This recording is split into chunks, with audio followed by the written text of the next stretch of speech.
Well, welcome back to the Morning Connection. I think those who may have been experiencing some poor audio quality are celebrating with me because engineer was on it and got it solved. Thank you very much, Andre. And good morning, Queens in the house. And Straight Shooter says, up and ready for the fight. Yeah, that's the spirit because guess what? We're all in this together. No matter where we are located at this time, if you can say a prayer for Jamaica, if you can do something, make a contribution to the fight one way or another, please. This is the right time. No one is excluded. Every bit helps, from positive thinking to some direct action. We need it right now. So, of course, you've been through the weekend happenings with all of us. We're very grateful to see a positive turn in the Jamaica College Royal Reed saga, an unnecessary distraction if ever there was one. But we hear Do you think that was staged? it could have been manipulated somewhat by one of the things about negotiations. Uh, we know it, there's a lot of posturing. For my own part, I'm not one to posture and try to see who's gonna blink first. You remember You I said said you it's a said you game of said chicken who will blink you said first. who was playing first? Yes. Yes, but I said at the time too that my hope was that Mr. Reed would do the right thing for himself, because I know what it is to allow your circumstances to run things instead of you taking charge over your And that circumstances. is what we've been Yeah. advocating since we've been here for persons to have a shift in mindsets, to take control of their situations, to make informed decisions based on the information that is available so Mhm. people can move forward. And the truth is, it's new habits that you're forming because that's the challenge that a lot of people are facing. You've done something this way for a long time. You have taught this way for a long time, and what we're doing, we are challenging mindsets, we are challenging status quo and says, we can do better. We must do better, not only for us, but for our children's children. And I want to pull something from another tradition which says that the father lays up for his grandchildren, not his children, because his father would have done that before. And that is what we need to do more and more, think generational. Just not think about what is happening presently, but think about the implications of the actions, the decisions and the actions that follow up from that. I I I was telling you about my, on Friday what happened in terms of what I saw, and I'm going, really? You're gonna repeat it, or it shall remain mysteriously No, I was vague. just in a location and I saw Oh. something and I said, no, man. First, in terms of the person's response to the incident, people were so very angry. And I was in the middle of the crowd and hearing what was being said and what people are doing. Our first default position in this country is to violence. You've observed that in a lot of instances. Well, it's in two stages though. Yeah. First, it's to talk a lot and say things, and the things are usually angry things. Yeah, and And then then that escalates into someone lifting a hand. mhm. So the reason I break it into the two stages, as you know, you're sharing the story, it's because the person who shuts down, who use their words Mhm. to shut down the angry talk, Mhm. and then use their hands and feet to get into the situation and do something positive will carry the day. That's what happened with you in what you outlined to me. And because I tell a story better than Pastor, I'll tell his story. Because he shared it with me. He was at a government office and there was some Altercation. altercation at the door with words, someone insisting that they should have their way. And it got physical with a little shoving, and one person was rudely ejected to the curb, physically ejected to the curb. And onlookers, both onlookers and participants, got very boisterous in their talk. Pastor commented that the women were particularly boisterous in their talk because women are great set on, Yeah, man. Where a woman start to say, deal with them, make with. Yep, it fix him up. can, Yeah, yes, yeah, yeah. it can get Them have to ugly. mix up But and then, blender. pastor who had been there originally on pastoral duties, leading the people through a soulful devotion and reflection. Um, I think, no doubt, knowing that he must do as he says, jumped into the situation. He played both security guard and peacemaker in that role, something for which I applaud him. It never got worse than it had to, and he stayed with it to the point where the police and the authorities who needed to take charge of things came, and charges were laid on both. Well, both But were taken to the police station, and things got dealt with. Um, I tell you. I applaud you for it, Pastor, and I volunteered to write to the security company and make sure that you are compensated I for wasn't your thinking hours about of work. I Because never thought about no because my first thing is in any situation, how do you deal with it? Can we yeah, think about how solutions do you now? make it better? Yeah, How do you take because down the stress and yeah, be boldness? It requires a kind of boldness. You know, it requires more boldness to be a peacemaker than to be an instigator. an instigator It's true, you of know. of mischief. Yeah. People will stay back in the crowd and say, "Go on, man, make it done," and make noise. But to step to the front of it and say, "Come on, what's going on here? Can we not?" That takes a lot of boldness because a lot of peacekeepers die on the job. That's true. Um, Pastor, the experience you had, and it's a great testimony. I've shared it with one or two persons myself, and I'm sure as the Spirit leads you, you will do the same. It's a great testimony, and it is on point this morning because a 16-year-old girl has been the victim of what's called a bizarre murder. But in the telling of it, she was shot in plain view by a member of her own family. And as the story unfolds, the usual chatter about mental health issues is right there in the actually it's not in the background, it's in the forefront. Forefront of a top. Everybody knows that something was going on. How a man who is mentally ill have anyway, let's not focus on that. What is troubling is that persons after the fact can talk about the disturbing, unnatural behavior that was exhibited prior to the incident. And it takes us back to what we talk about here and we impress on Jamaicans. Oh my God, we are our brother's keeper. Don't fool yourself. There is somebody who can put a hand in to help you, and there's somebody for whom you can do the same.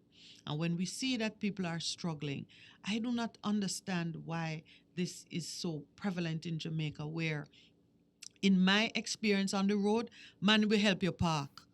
As a woman, you're out there busy at park your car. I remember once I used to drive an Avalanche, which is, as the name, A big car. is a big vehicle. And I could not start to park without two or three men coming by to. I say, how them think me leave me yard and up on the road with this vehicle? They think I can't park.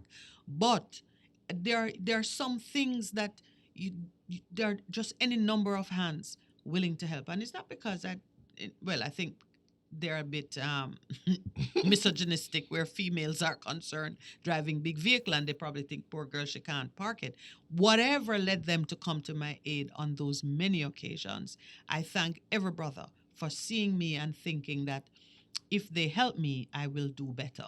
You can't ask for a greater love than that. So I am just troubled by the extent to which we see people with mental health issues. They're in our family, they're in our community. I went home to visit my mom on weekend gone. In my own little community, there's a young man. Well, he's not so young now. He's no doubt in his 50s, mid to late 50s. And that man had a problem from he was a teenager. And in the community, he walks the streets. That's all he does. He just walks and walks and walks. And I understand that when he displays violence, it's against his family. If he goes home and food isn't ready, and he'll attack his own family, wanting his needs to be met. And that man has been so, I don't he does not appear to be under any kind of Influence. care and supervision. Everywhere you go, you see something like that, and he's clean. Somebody makes sure that he has clothes and so on and so forth. So, why are we not doing better by those in our families, in our communities who are suffering? It is a real illness, and there are many times when ends up with a headline: 16-year-old victim of bizarre murder. Girl sitting down on our veranda. Playing Where can Ludo. you be safer Yeah. than in your own home? And a member of your family does this. This is not a state of emergency issue. This is a But family. of course, it reflects on the tool that the government has conjured up as being the best fit to handle escalating crime. It is cannot ever be a one size fit all response. State of emergency could not help that. No, it Could could not not. touch it. It could not touch it. It could never even. Two people You in a can't them predict yard. that. Both- You can't predict something Yeah. like that. And what is happening, even as we continue to talk about the violence that has become so prevalent in our society in terms of a first response to anything that happens. You have said it. I have said it. State of heart. Why do I believe that I should take the life of somebody for some things when you probe it? It don't make no sense. Like, I told you the part when the incident happened, somebody driving up and down the place looking for the so-called perpetrators of what happened to the other party. And they were not connected at all. Yeah, but here what's happening with us now. And it's just a vicious cycle. In the situation that you witnessed, the lady was rudely treated by the security guard.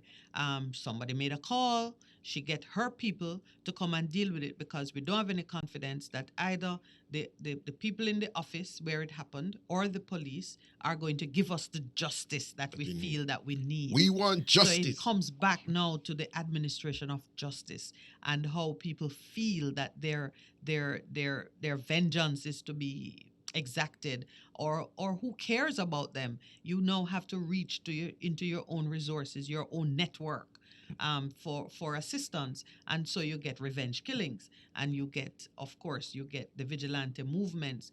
Those persons in St. Thomas who happened on the stranger in the community and murdered him, and the police can't find who. Mhm. Each of them, each person who dealt a blow, Mhm. felt with some conviction that they were right in doing that. in doing that. Mhm. And all of the reasons why they felt they were right are they're complex, but they're simple. At the end of the day, it comes down to who will stand for me if I don't do this for myself. I can't rely on anybody else to do it. So I have to make my own justice. And by God, I'm keeping my community clean. And no doubt they are saying if the man wasn't guilty, he wouldn't have run, because all of it took place on the basis that we've got somebody here. Look like it, and we are rough. Yeah, and right. And the poor guy, I mean, it's as if I were there, because I just see it, how it played out. And I concluded that he did not have a chance. He saw them, he saw the intent, and he ran. They saw him run, and it confirmed their intent. So if they had come upon him, if he had remained standing and tried to explain himself, somebody with hot blood in the group would have struck a blow first, and then- after that it would And be then all it just over. open up the thing. So he was right to run, and when he ran and they gave chase, it just confirmed their intent and just created an impossible situation. Well, all of the things we talked about last week when we were But the saying, heart, the heart. to maintain that pure heart, Yeah. you have to, before you fall into the cauldron, you have to take a decision that I am breaking this cycle. I am not going to, if someone hit me, I am not going to return strike for strike. You know, there is that verse in the Bible that says an eye for an eye. And I've had to, in recent time, I've had to explain to quite a few persons that it's not a scripture about revenge. It's about proportionality. But we Say that understand again. that. No, but you understand It's not that. a scripture about revenge. So all those persons who are going around saying an eye for an eye, if a man strike me, I'm to strike him back. It is not legitimizing or permitting you to move in that direction. It is about proportionality. It is saying if someone took one eye, don't go take two. If someone cut off one arm, don't go and take off the arms and the legs. That goes back to the thing in terms of God declaring, even in terms of Isaiah 61, in terms of the new thing that he was speaking about in terms of what would happen. Jesus repeats that same verse in Luke 4 when he reads it, but guess what he does? He stops at vengeance is mine. Because ultimately, what God was indicating to us, the vengeance part is mine. I will deal with it when the time is right. And it speaks to the fact of us trusting God to do right according to us. But He demands that we have hearts that are pure. Because the pure in heart shall what? See God. Yeah, and that point that you spoke to last week in terms of the purity of our heart and making sure that we don't get into the place of looking for vengeance and and revenge of holding bitterness and anger in our heart. God says no, it can't work. And so this thing of forgiveness is so crucial. Because even though a lot of us who pray in the Lord's Prayer, which a lot of us know by heart, He says, forgive us our trespasses, as we forgive those who have brought offense against us, that we can get the blessing that He so rightly wants to give to us in every situation. Yeah, but And this is the blessing that is going to change things, yeah, because yeah, we're going to move from disaster to disaster Stuff. unless we We break the break the cycle. cycle. We have to So, break the cycle. yeah. And I have discovered through some pain and suffering Mm. that one way to break the cycle is to step into a place of praise and thankfulness. When we say praise, when I say praise, I don't mean, go to church and sit there and do nothing else. Mm. Praise is acknowledging that there is a source of goodness that is outside of ourselves, outside of human control. Recognizing that the rain that we get, the sunshine, the food that grows mysteriously when all you did was put something in the ground which should just rot and die, but it bears something which you can eat and enjoy. That these things come from a place that we don't understand and control. And we acknowledge and just keep saying, thank you, thank you, thank you. And when you are praising like that, your next step is to use your efforts now to be a blessing to someone else. Stop looking at your limited circumstances. Stop focusing on what you can't do, what you don't have, and look for the opportunities around you to step into a situation and make a difference, a positive difference. Yeah. So there are a few things we can celebrate this morning. I see that Salt River in Clarendon has got water after 60 years. Let's not think about the 60-year wait. Let's just be grateful that finally they have something which was always theirs. Dear goodness. Piped water, and if you see the little pipe. The next step, of course, is to get it to people into people's homes so you don't have to walk to the standpipe. There are some places where people have to go to the standpipe with a bucket or something. But it's a step forward that some people live to see water. Of course, Mr. Charles is getting all the praise and the credit. And really, what can I say? I'm not going down the road there. My thing is, I think our leaders need to understand there are some things that come as a normal expectation of leaders because you collect taxes and you need to do what is necessary to lift up the standard of living of your persons. And so when you do that and you're having a big PR moment about it, it is an indication that you're not really understanding what it is that you have applied to do in terms of becoming the MP or the leader. Because there are some things that are standard now. So when we're saying, oh, do that, talk to me about the corruption and how it has pilfered or taken away a lot of resources that could have gone in terms of causing a lot of these things to happen over the years, which is a problem that I continue to have. Did you know that because of COVID, that infirmaries were not taking in new persons? Yeah, I couldn't understand it though. How does that ever make sense? There are some 300 Jamaicans seeking a place in the country's infirmaries, and these are not resorts. And Mr. Mackenzie, Local Government Minister Desmond McKenzie is now telling us that soon, and here are the conditions, if the number of COVID-19 cases remain steady, and if conditions improve, we will be able to open the doors of our infirmaries right across the country to accept persons. Mhm. What nonsense is this? There are some things that are better left unsaid. Honestly, does life stop because there's COVID-19? Except for those who die, it doesn't. Mhm.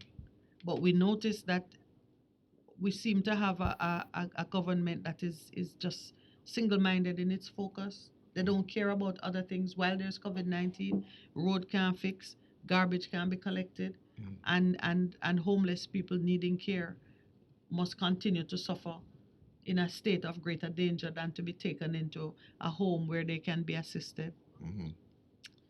It it it it oh, it's frustrating. I need to get to my place of praise. All right. And you see, speak the truth and speak it ever, cause it what it may. What verse of Bible is that? I don't know verse of Bible. I know, but you were had on your preaching face. No. No, man, speak the truth. Truth. No, Oh, sir. boy. Oh, You know, tell me what truth drew your attention, or is it my all right, truth that I just spoke? no, boy, you're saying it's true, but breaks on injunction admit squabble over AIC Vax backtrack. Remember we pointed, and you had counseled and says, instead of going to court, they talk. No, the guys who brought the suit have withdrawn it because in the middle, so they had a policy in place. Go to court on that policy, and in the middle of it, them saying no, they've changed your policy. Yeah. Oh, Lord. Well, does it matter? Why is that even news? Why is that news? You go to court because you need help, and in the course of being in court, things change, and you decide to withdraw. Why is that even making the news? You tell me. It's on page 83. Yeah, I see it, but I mean, you know, people should never need to go to court for some of these things. It's a waste of the court's time. And while they are taking up the court's time with things that they need to sit down and settle like decent, sensible people, other persons who need to be before the court with their matters can't be heard. So that's my comment on that. It's. I mean, at this point. Stop using biology to justify transphobia. Yeah. Oh, you're at that point where you're just randomly going through the paper. Yeah. Which one is it? Today's paper or Sunday? Today's paper. Okay. All right. I do want to raise a few things that we need to circle back on. There was a notice published in the paper, NEPA and the Ministry of Mining and Geology. They published a notice showing the revised boundaries for the bauxite mining, the prospecting license and the mining license. Small story carried in the Observer on the, which day is it? Oh, actually, it's November 10th. I had that paper to look at because we tend not to pay as much attention. There was a small story covered there where the Mining and Geology Department admitted that there was a numerical discrepancy on the map, which was inadvertently reproduced in the notice that they published. And they were confirming that the adjusted boundaries really ought to be in accordance with some other document, but there was an error on the map. You remember me did say it? And I am calling for, you believe that error talk? Yeah, Sorry, I shouldn't say that. I'm in my place of praise. I was we saying have to reach out to the yes to point out to them that it is therefore necessary that they publish a revised notice with the correct information. Because that's why the lady called them out. She called them out and says, based on the geospatial mapping in terms of it, it was wrong. And Espute followed up. She said it. Somebody from JET said, quoting this lady from this research group, and Peter Espute spoke about it and again called them out. So we need to see the new map. And So they more need to publish importantly, they it. have the people on the ground who are telling us what is really happening. Yeah.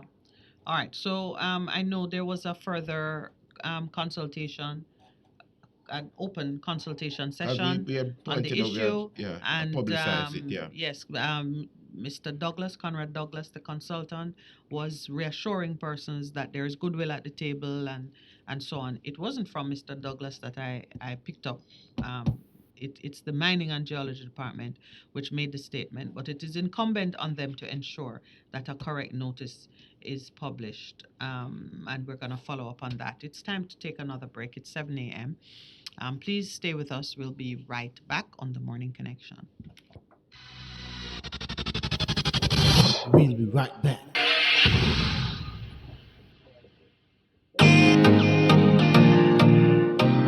The results are in. According to the Jamaica Productivity Center, the JPC, workers believe their productivity has gone up as they worked from home amidst the pandemic. Stay tuned for more details. I'm Jeremy Lee Nelson. The Jamaica Productivity Center has been assessing the impact of the pandemic on the labor force and the education system, particularly how persons in both areas adjusted to operating from home while trying to remain productive. Now, according to preliminary results from a perception survey undertaken by the JPC, it was discovered that respondents felt that flexible work arrangements increased their ability to be more productive, being able to balance work and personal responsibilities and complete tasks at their own convenience. Based on the findings, it is evident that there is a paradigm shift in the mindset of employees in Jamaica. State Minister in the Labour Ministry, Xavier Main, was addressing a recent virtual forum staged by the JPC under the theme Productivity, COVID-19 and Human Capital Development. The forum's objective was to bring national attention to the issue of productivity in Jamaica, an issue which has become even more critical since the onset of the COVID-19 pandemic. Minister Main says in addition to allowing workers to be able to strike a better work-life balance, remote work and flexible work arrangements are crucial to the global future of work for members of the labor force. He adds that the government through the JPC is now actively developing a policy framework to build better awareness about productivity from the individual, enterprise and national levels. This approach will allow schools and organizations to become more aware of the importance of productivity in this competitive global market as we transition into the fourth industrial revolution. The Jamaica Productivity Center is working to ensure that the current and future labor force will have the skills needed to be competitive, innovative, and productive. These initiatives will help with the endorsement of productivity in our education and training systems, and ultimately with our human capital development. To sensitize students who will eventually form the future labor force, the JPC plans to launch productivity clubs and productivity innovation competitions for primary, secondary, and tertiary institutions, with the second phase of competitions to be open to the general public. The winning ideas of the Center's inaugural Productivity Innovation Competition included an app to support mental wellness among employees, a well-thought-out waste management system, and a way to improve agricultural productivity through a program to give farmers access to local invention. He says the plans that form part of this thrust will start to be seen as early as January 2022, when the JPC, along with the Hugh Shearer Labour Studies Institute at the University of the West Indies, UWI, will commence a series of workshops on productivity management. Minister Main adds that partnerships will be formed and maintained with various educational institutions, including the Management Institute for National Development, MIND, HEART NSTA, and the UWI Department of Economics to promote added productivity research. The targeted outcomes of these partnerships will include more research on the factors impacting productivity, including productivity in the curriculum of skill development programs, and offering productivity-centered workshops to the public and private entities. The center will also be undertaking research relating to post-pandemic job recovery and job creation. The ministry's COVID-19 Labor Market Task Force has also made recommendations to assist with efforts to bolster productivity across the country. The task force has found that a more people-centered approach is needed in order to achieve significant improvement in productivity. This approach must be underpinned by 4 very important elements of transformative strategies for productivity improvement at the place of work. And these include trust, creativity and innovation, strategic involvement, flexibility and adaptability. State Minister in the Labour Ministry, Xavier Main.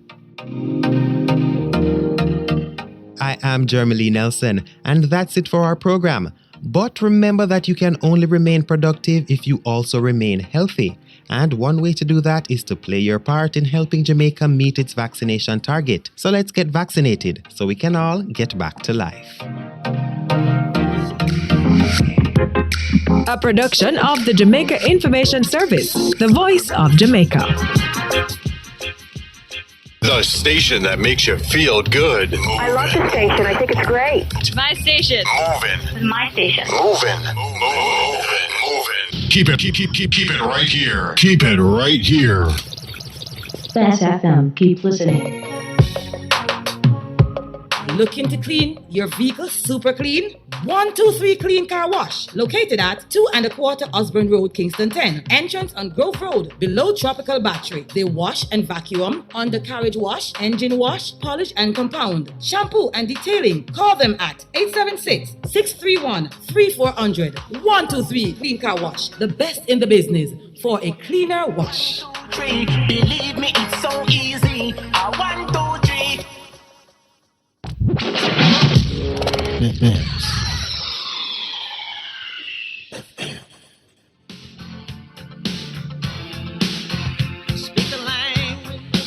Tune in to Best 100 FM. Join me, your host, Minute Lawrence, on the Morning Connection, 6 a.m. to 10 a.m. every Monday to Thursday. Get ready. You're simply the best. Better than all the rest. Better than anyone. Anyone I've ever met. I'm stuck on your Live the life. Respect the music. And keep your radio locked in. The Best 100 FM. Close a long day on a Tuesday afternoon with a great company. While you're heading home, stuck in traffic, or on your way to work. Yes, when life throws you Tuesday, turn up and let it be a Tuesday. And choose On the Air with Tashika Lou, your one-stop, entertaining, inspiring late afternoon show with friendly conversations, song requests, positive affirmation, learn something to improve your health, and submission box when you, my listeners, share your relationship problems. Hold on.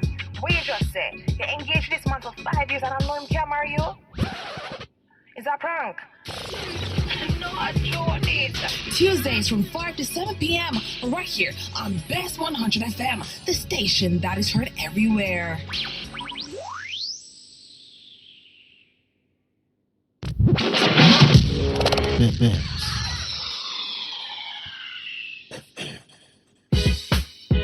Vegam Printers for all your printing needs. We specialize in calendars, flyers, brochures, and more. Call us today at 968-7506. That's 968-7506. Or visit us at 4 East Bloomsbury Road, off Hagley Park Road. Vegam Printers, your best choice in printing. It's good, it's better, but nothing beats.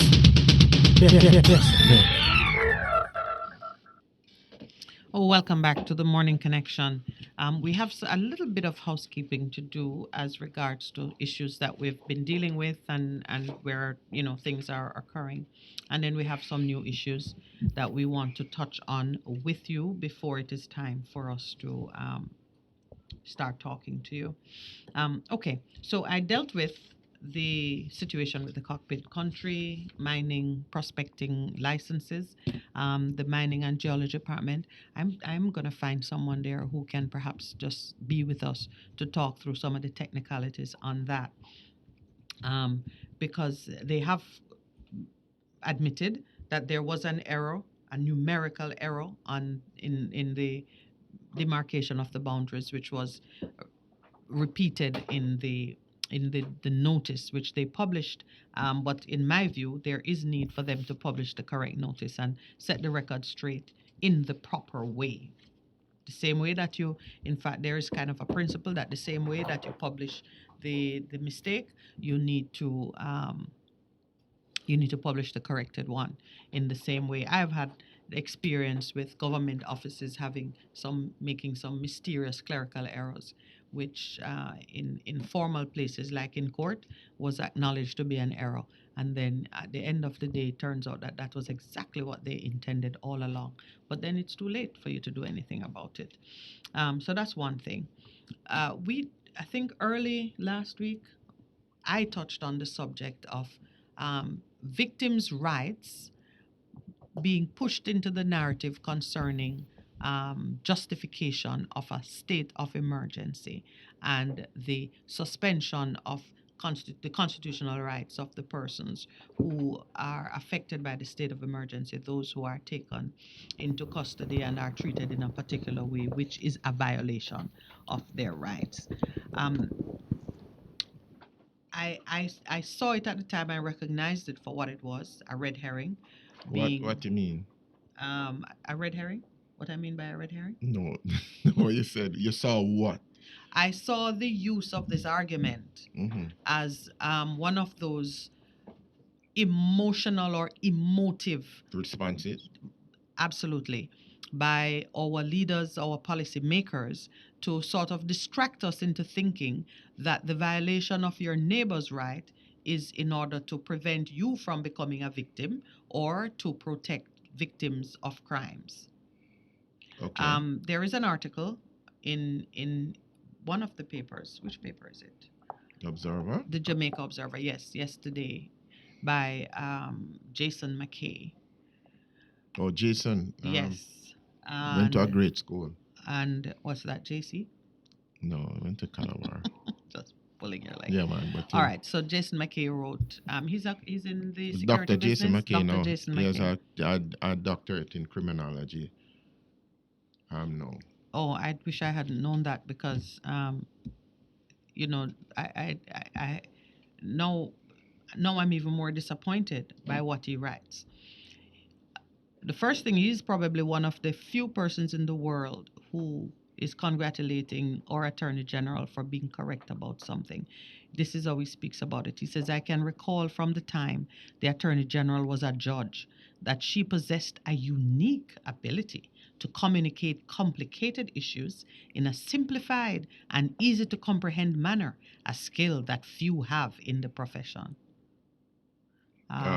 That's a unique compliment. I don't believe. I think even she would have read it in shock. She made it clear that states of emergency are not and have not been deemed illegal or unconstitutional.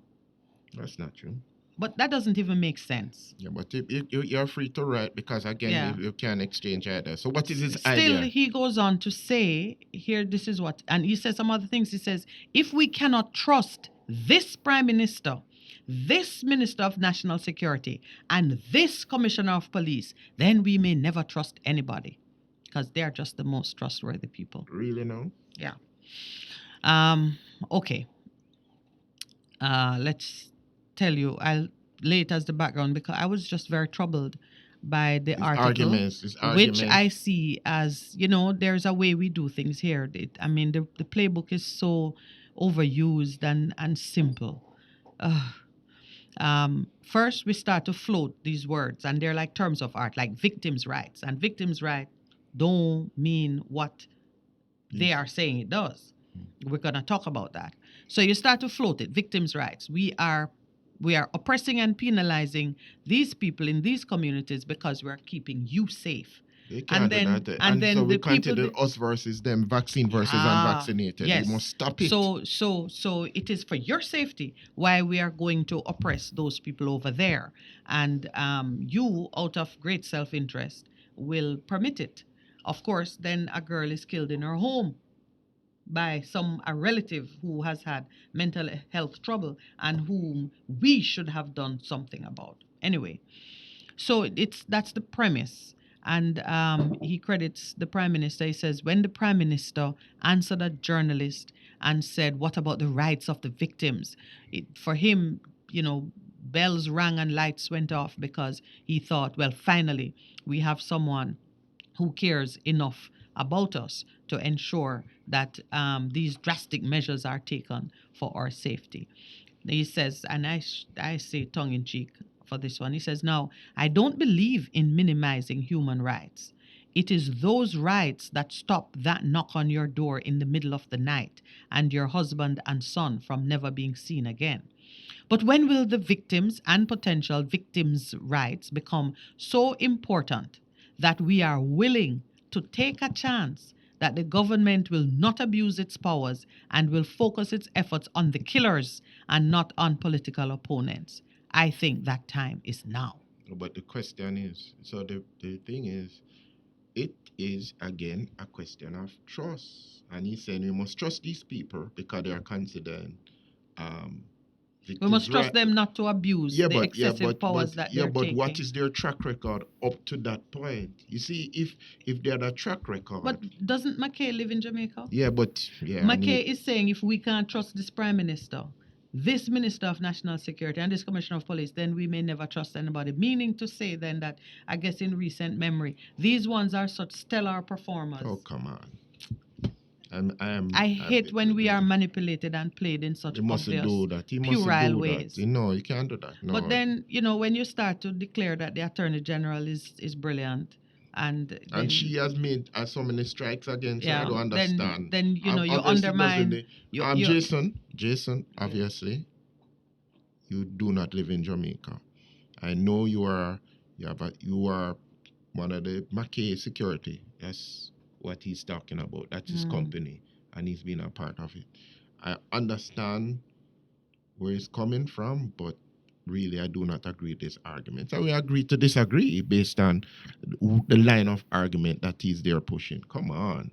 Better than that. Yeah. Better than that. All right, so let me say a little something about victims' rights. Well, first, this article and the great flaw with the article is that it assumes some relationship of causation between state of emergency and police and and victims. The rights of the victims are so much more complex than what you do to try and take people off the street because you think that they are either actually criminals or criminals in the making. So much more complex than that.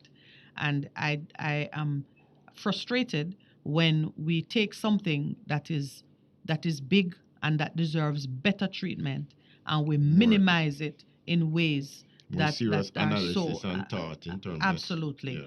If we care about our victims, we want to ensure that the victims of crimes and you and I, until something happens to us, we don't count for consideration as victims.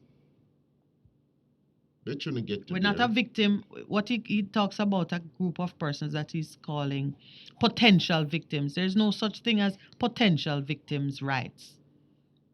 But there are victims. There are persons who have been traumatized or violated, for whom there's a whole complex world of arrangements that we need to put in place and which we don't. Society itself can be a victim, and right now the society is a victim of poor leadership, poor planning, corrupt administration, and so yes, but the only right we have when we make ourselves into victims is to vote differently and behave differently, but that's another story. For our victims, and we think about persons like Nzinga King, she has been a victim of something. What is happening to her? And even that case in terms of it has turned in terms of you pepper spray yes, somebody.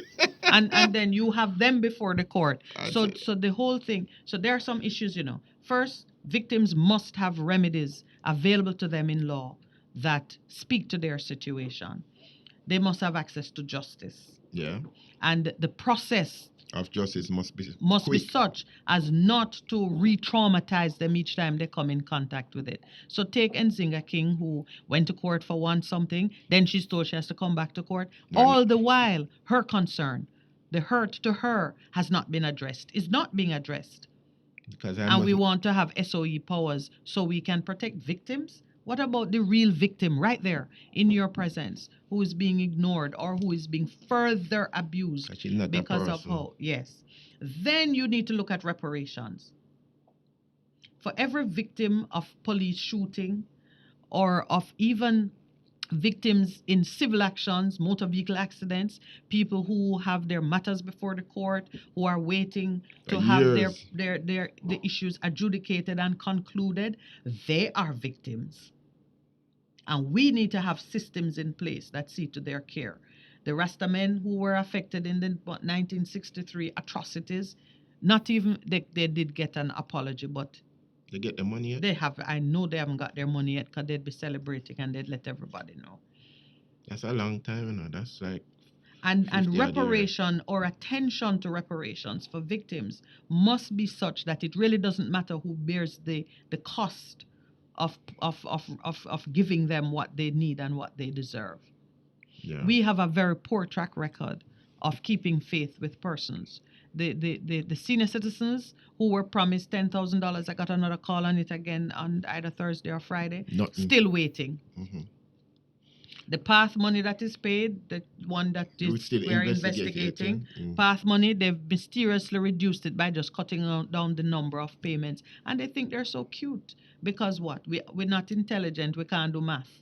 And it speaks to a deep issue of respect, of innate respect and honor of people. And as a pastor, one of the things that drives me is the declaration that our Creator made when He created us, that we are created in His image and His likeness. Imago Dei, we call it. And if we believe that every single person that we encounter, that we come in contact with, has been created in the image and likeness of God, therefore, God originally was in them, even though, as we say, there is fallen, but God is in that person. Then how do we treat them? How do we respect them as an individual? And I share a story with you. The first job that I had, I worked at a facility, and I worked in the sugar industry. And in the sugar industry, you have the most unskilled persons and labor intensive then when I was a part of it. That's a long time ago. But I was given us some older men who were supposed to be mechanics. And in that operation, they were working with these pumps that then were $25,000 for one of the pumps, and they're fixing it. In that time you lick and thing, but when they were doing it, because I knew the cost of those pumps, I'd be out there with them on the plant and treating them and honoring them. And one day they look at me and say, "Boss, you're different." I said, "What do you mean me different?" Them say, "Well, treat me like how the rest of the supervisors treat us. They think we are dirt, but you speak to us, you honor us, you do everything within your power to ensure." And I said to them, "Boy, I can't do any different." Them say, "What do you mean can't do any different?" They say, "One, because I'm a mother. My mother tell me, say, whatever person you come in contact with, you need to honor them. And secondly, because me a Christian, I may understand what that means. I have to honor you. You, whatever it is, I must respect and honor you, what you bring to the table." But we have lost that in our country, because guess what has happened? We don't fear God. And when you begin not to fear God, all of these things come down the pipe to you, because if you don't believe that there's a God that you're accountable to, then your actions go nowhere. Kind of respect the people, I kind of respect God. And I think even though in a lot of things as a country, we have a prayer as a national anthem and all of the things, at the grassroots level in terms of how leaders and different people, how me and you interact with each other. I don't honor you, I don't respect you, so therefore my subsequent actions is to disrespect you and do whatever I want because I have no respect for you, because it goes back to how I see God and I see you. All right, I want to connect those comments that you have made, all of which are quite appropriate, to the issue that I wanna close on. Yeah. May I just do one further quote from Mr. Jason's article? Mm-hmm. I know you know Jason personally. Long, do we you? were in school together. All right. Well, please My have junior. a word with Jason. In this article, he quotes the reason why he's saying all these things. He says, Prime Minister Holness. All right. When I heard Prime Minister Andrew Holness at the press conference last Sunday asking, "What about the victims' rights?" it brought back memories of Hugh Shearer asking people to stop killing each other in their name, the name of politics, that is. Prime Minister Holness's statement was made in response to a question by a journalist who asked if the newly announced state of emergency could be considered to be ill-timed given the recent case challenging the legality of the use of detention before the Court of Appeal and recent judgments on the constitutionality of the use of states of emergency. So that was the question, is it, should you wait on the court since the court is looking at the constitutionality of the use of states of emergency, and since the court had made a ruling concerning the legality of detaining these several persons. His response came at a time when, says Jason, it is not popular or trendy to choose a victim's rights over a criminal's rights.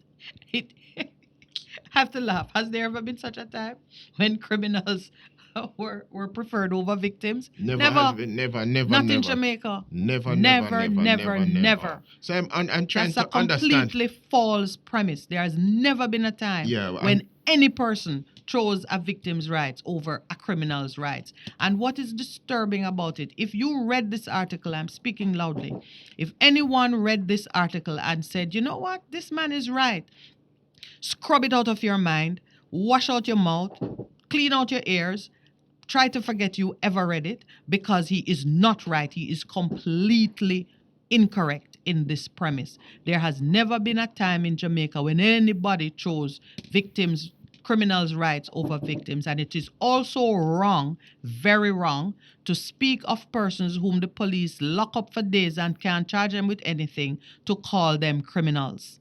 We do it all the time. There's an expression made famous by one of our outlier policemen, criminal elements, them, usually pluralized.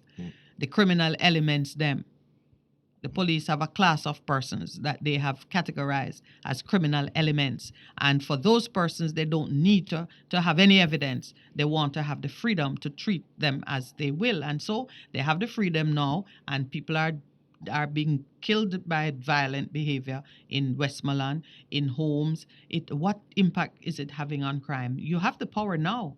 You did force your way in. Respect for the separation of powers and for the judiciary means that always you see them trot it out. Minister Montague never even want to answer a question in Parliament because the Integrity Commission was handling the matter. They do it. It's convenient. It is it's just used when you don't want to tell people the truth. Yeah. They're not criminals unless they're convicted of something. They're not criminals simply because the police pick them up and throw them in a vehicle and lock them away. They're not criminals because they're poor and live in communities that may be riddled with crime. Being a criminal, and believe me, Dr. Jason, the day something goes wrong and you end up on the wrong side of that desk, you will beg for people to acknowledge your rights as a human being, not as a criminal. There's nothing in law known as criminal rights. Nothing in law. You have the rights of the accused person. You have the rights of prisoners. There is nothing in law except in maybe the gangs have their rights, but there's no such concept in law as criminal rights. And you said this man has a doctorate in criminology. I'm not gonna question that.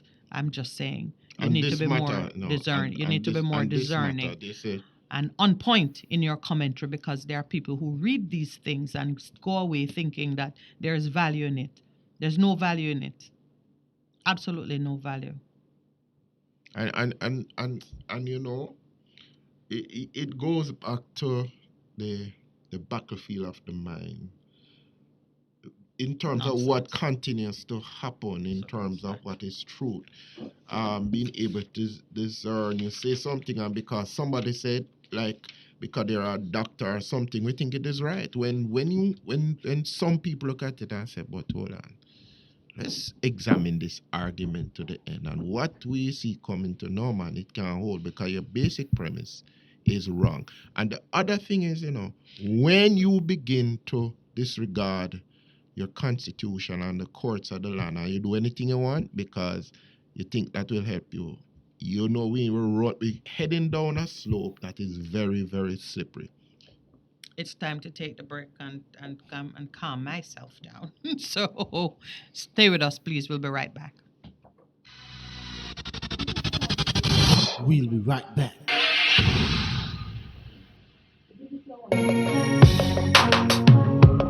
Looking to clean your vehicle super clean? 123 Clean Car Wash, located at 2 1/4 Osborne Road, Kingston 10. Entrance on Grove Road, below Tropical Battery. They wash and vacuum, undercarriage wash, engine wash, polish and compound, shampoo and detailing. Call them at 876-631-3400. 123 Clean Car Wash, the best in the business for a cleaner wash. Believe me, it's so easy. 1, 2, 3. The station that makes you feel good. I love the station. I think it's great. It's my station. Moving. It's my station. Moving.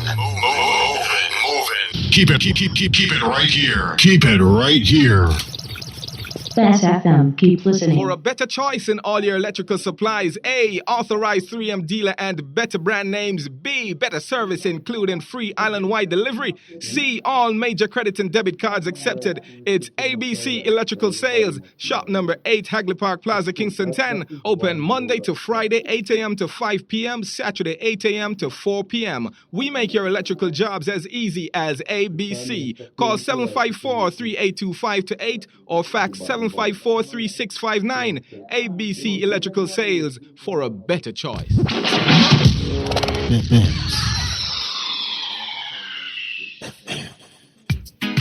This is Madam Michelle, and I want to take time out to big up all our artists link up, kings and queens. Artists link up, one name. When I'm in town, I tune into Best 100 FM, ALU, with Madam Michelle, every Monday at 6 p.m. Listen to some of the best music. This program is sponsored by Gel Music Records, Kalanji Music, and Bad Bull Productions. Madam Michelle was born playing music. Best FM 100.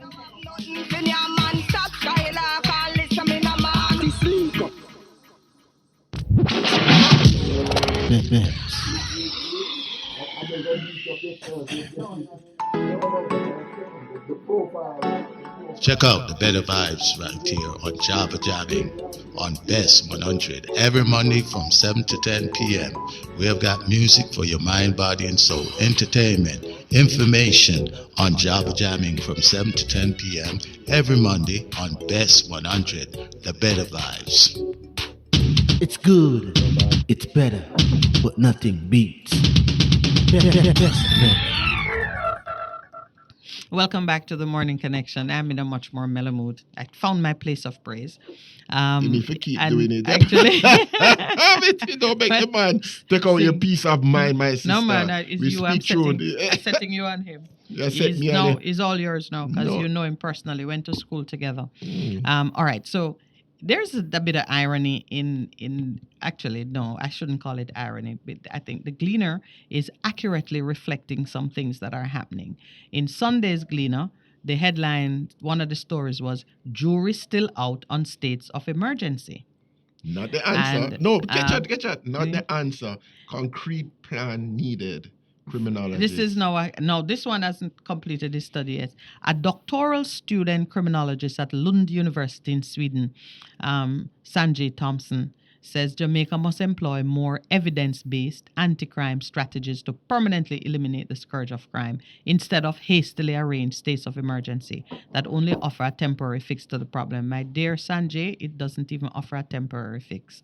In fact, it is operating over there, and the problem just shifts and that is what manifests happens. itself. Always. Come on. Always the guys move, and with cell Naturally. phone and thing, then just Of course.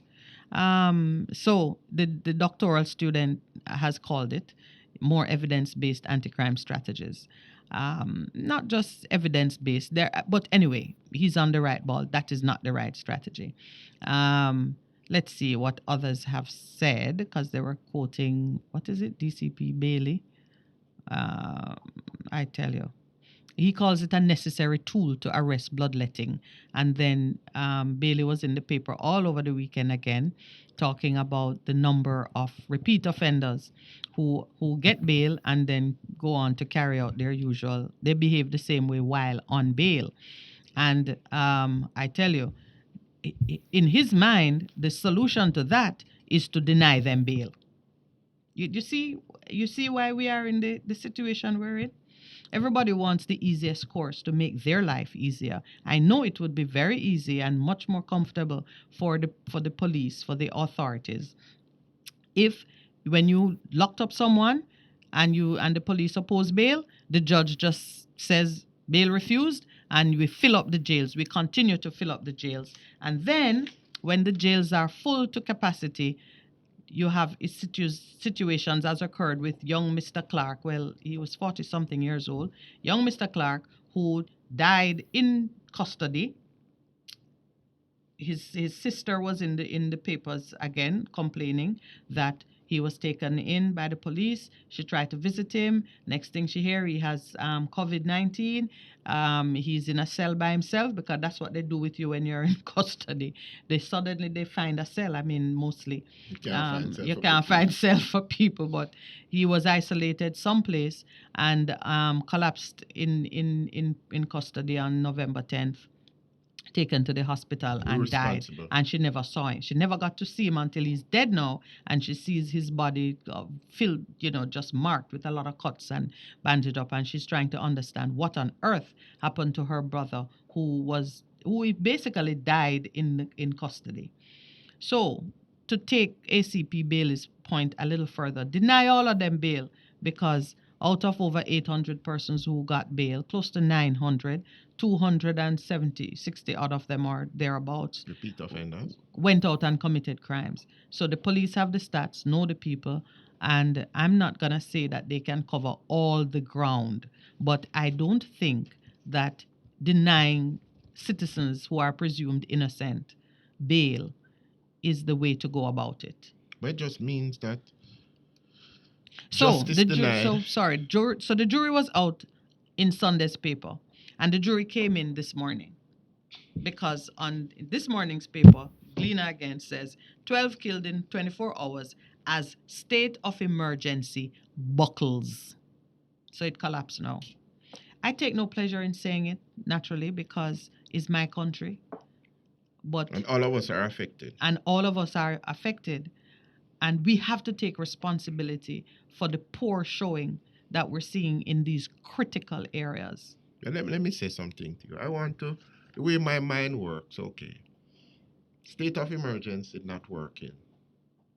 Are we now looking to see what else has worked in other jurisdictions that we can employ that?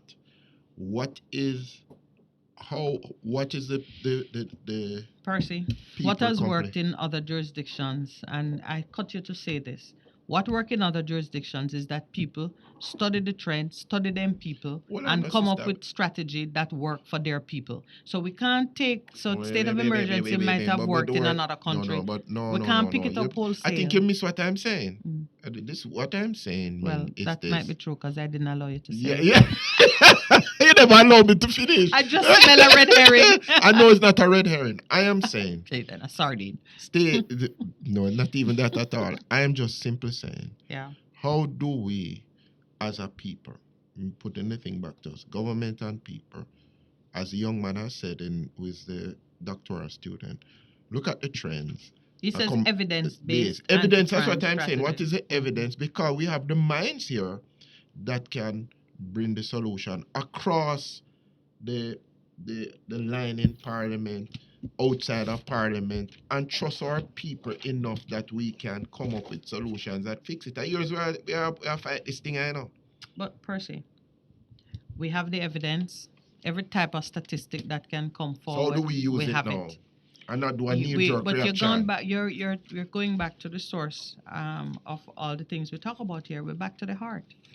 We're back to the heart of the people who are taking decisions. Do they love us? No, they don't. Do they even care about our well-being, despite this victims' rights nonsense? No, they don't. We are under the management of uncaring persons who have forgotten that they are accountable. And they are part Yeah. of they are part of the solution. Mhm. Yeah. Yeah, that's it, you know. That simple shift In mindset, which in is what we're mindset talking about. can That's it. accomplish more than anything else. Even if you think about what you did when you became peace officer and security guard on Friday morning, you could have walked away. You could have called the police and kept driving. You could have got out of there to save your own skin. Everybody wants to save them. That is our natural human response, you know. So, which one? Yours or the The skin. No, man. Everybody wants to save their own Yeah. skin, so people not Yeah. going out there and say, not putting taking them- any chances. Yeah. So, just that little shift in how we think and see things. Putting Can I ourselves tell on you the line something? for our brothers. If my friend who did this for me is listening, I'm gonna give you an idea of the new mind, the renewed mind, and the renewed mind. It don't even have to be as people like to talk about Christian mind. Don't even have to. It just comes from a different place. Do you know? I was moving things from an office building downtown, and a friend of mine has a truck, a panel van, and I wanted to borrow it just to move the things.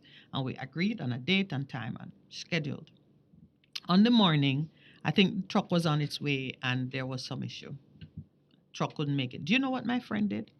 Hire truck. Hired a truck and sent it at his own expense. He could have called me and said, boy, minute, so-and-so. Sent a truck, and that vehicle was at my disposal. It was a smaller vehicle than the one that he was lending me. So it had to make like 2 or 3 trips. Paid for it. I was reflecting on it the other day, and I Brothers said, keep a sister. I said, Brothers how many people do that for people? would do that?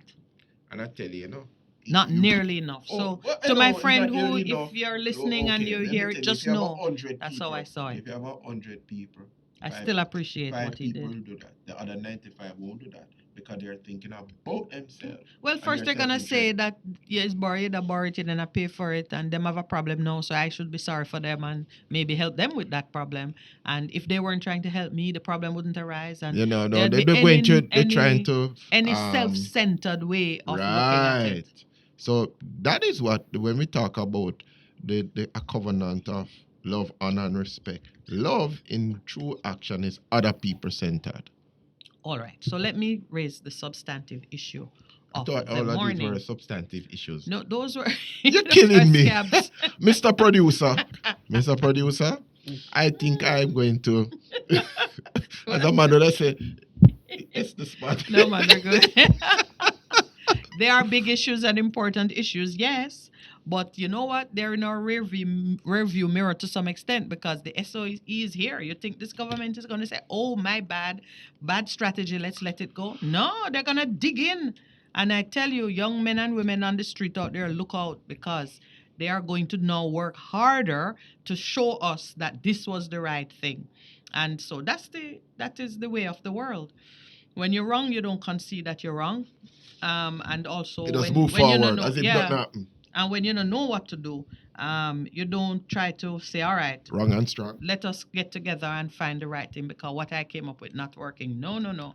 We're wrong and strong. That is the nature of things. So we're gonna grit our teeth and bear it. I have to bear it along with everybody else. You know that when leaders make bad decisions, it is the people who suffer. More in Because scripture that. yeah, them not going out there to take the brunt of it. Let me tell you, it is highly unlikely that any one of them brother, picnic, cousin, whatever, is gonna get scraped up in this SOE. But I tell you, yours and mine will. So take sleep, mark that. The substantive issue for me this morning, and I know it will take a few days of discussion. The topic is regulatory overreach. It speaks for itself. It's when our regulators, whether it's police, whether it is financial regulator, insurance regulator, utilities regulator, it's when they exceed what would be the reasonable boundary and start to trespass into things that should remain free and open and allow people to do their business, and you respond as needed and only when needed. Regulatory overreach. And why I'm on this, it's because we have entered into what is called a new age of micro lending. The very word micro should tell you that it's small. It should not be something that regulators are stepping into. But we have a microlending act. Why we have a microlending act? I will give you my version of it. We have it because Jamaicans, small, taking the 1-1 cocoa basket approach, decided to do some things in the financial sector that had grown to a level where it was now looking like a threat to the banking system. Yes, sir. And so we now have a regulation of people who were busy like ants in the ecosystem, doing their little bit at a certain level to move themselves forward. This now, if you talk about using a hammer to kill a fly, this is the hammer fly approach, which is very typical of post-colonial government. We don't want to see people taking the initiative to help themselves. And it is hiding behind the guise of protecting against loan sharking. You know how long loan sharking was going on in Jamaica and nobody wanted to protect against it? And you think that the Microlending Act is on the list of things that loan sharks are looking at? This has nothing to do with loan sharking. This is all about the big business protecting turf. I had the unfortunate experience of speaking to a banker and having her explain to me that if a microlending company wanted to take money from a commercial bank to capitalize its business, the bank would not facilitate it because they would regard it as competition. But that's what it is. Now we're spending state resources on the regulation of the microlending industry. Now, it has gone way past perhaps an easy rollback. Those who know me know that I never say never where I'm concerned. But I believe that it is time we begin to sensitize persons to the dangers of what I am calling regulatory overreach. Oh, wow. Now my producer has just broken my heart by sending me something. Which paper is this? It is a small story about a former bank employee who is now begging on the streets. Stafford Malcolm, begging for food on the streets. All right. He worked at the Spanish Town branch of National Commercial Bank. Now begging on the streets.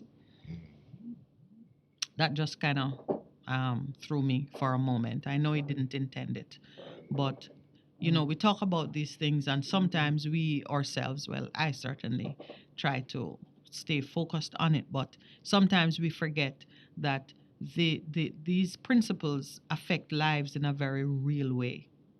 Now, I'm not saying that NCB should have a program in place to prevent homelessness. But could they? I mean, you're making billions per year. If you hear now that there is a former employee of yours who's begging on the street in the Spanish Town area, could someone find him? because it's when you display a heart for people that you see people rally to your support. And I tell you, NCB, I am prophesying here, you are going to want people to rally to your support in the very near future. In terms of what is happening, isn't it? In terms of what is happening. So I've started the discussion by giving it a Regulatory, topic. but you see, I'm calling it regulatory overreach because... but is microlending, it happened to the credit unions. Remember, the same thing in terms of bringing them into the pool. Because remember, credit unions in Jamaica came out as people seeking to help themselves by coming together and moving it forward. We've seen an amalgamation of the small ones into the big ones. So after a time, you used to have all of these credit unions that were helping their people. And now they have moved, and so you have some big ones that have gobbled up the small ones because of what has happened with, again, people would call it regulatory overreach in terms of the BOJ bringing them under their umbrella. Because credit unions, was the liquor man doing something to help himself, people coming together cooperatively, doing stuff that would help them to raise themselves up, and they're lending each other and they're doing stuff. But that is another thing of regulatory overreach. And I'd wish that the persons who have done this would really consider the Jamaican people.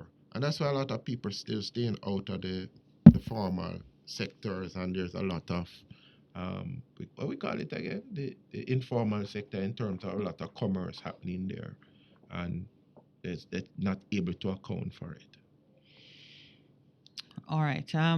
In another, well, I would say 15 minutes, because we will take the break at 8 o'clock, we're going to open the lines. I do want some considered viewpoints on regulatory overreach, on how we address this issue. Right now, microlending is in the scope. That is what has caused me to raise it. But I have seen it displayed in almost every other industry. In fact, sometime in the near future, we will have a conversation about these devices, these mechanisms, these approaches to business, which have the effect of stultifying growth at a certain level of our economy and seem to reinforce and just perpetuate some of the old structures of ownership and control of capital.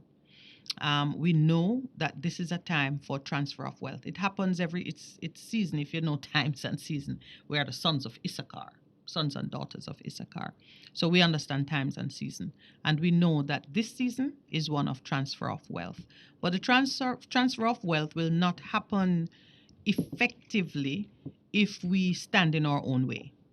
Some of the things that we permit, that's all they do. We're shooting ourselves in the leg.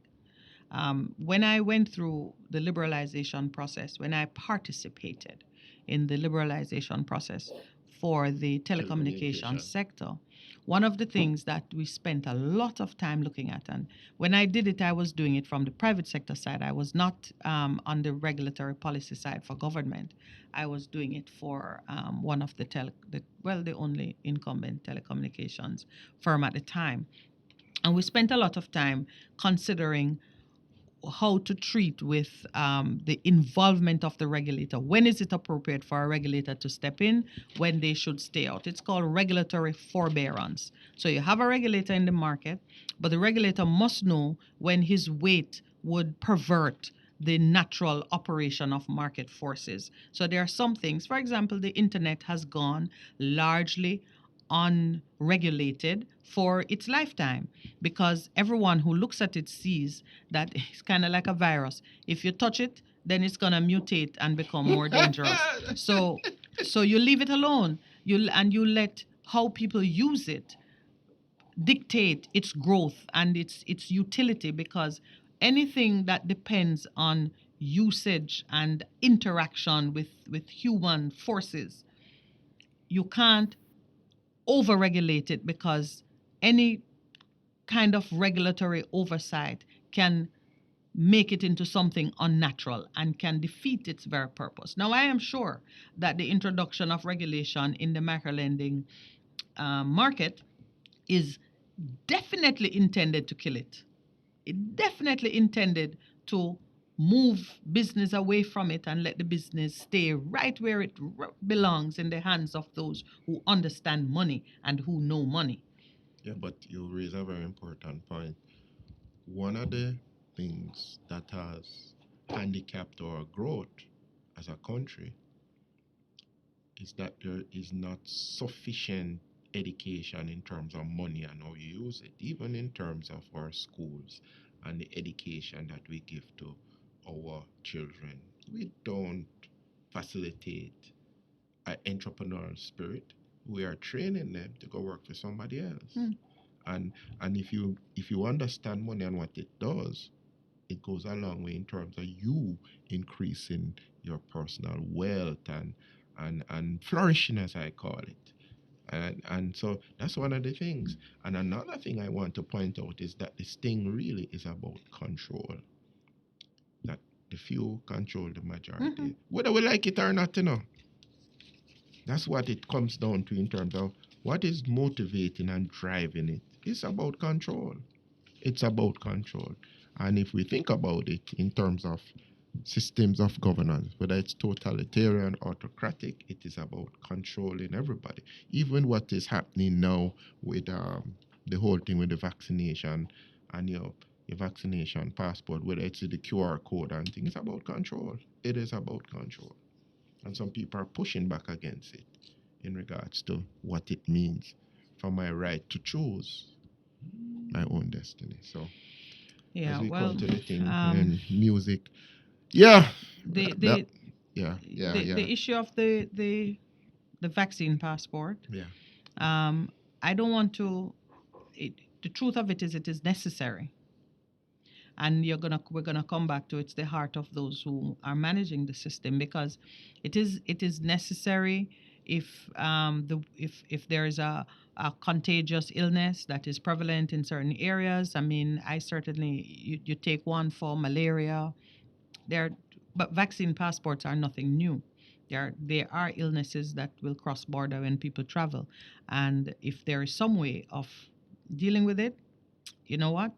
We can't shy away from it, because it can be abused. What we need to work at is ensuring that those who are touching it and coming in contact with it are not susceptible to manipulation, and so Which is the point. This issue with the regulation and microlending sector, I know it doesn't come from a good place. I know that a microlending act is not going to cut out the use of improper techniques for debt collecting and so on and so forth, because loan sharks, they exist. They've always existed in the underbelly of the commercial and the financial world, and this will not change it. They're not persons who are coming out, and they exist because people need them. Just like how you have drug dealers, and just like how you have, backstreet doctors who will do things. Those things, you're not going to address them by putting legislation in place requiring them to come and be registered and be monitored by government. This is just another way of trying to keep money in one place by making it difficult or challenging for persons. Now you have reporting requirements up to the yazoo. Now you have, it's just awful what they're doing. And I pray that all those who are lending money informally, helping people to start businesses and so on, that they will find a way to continue to do so, notwithstanding what we see here.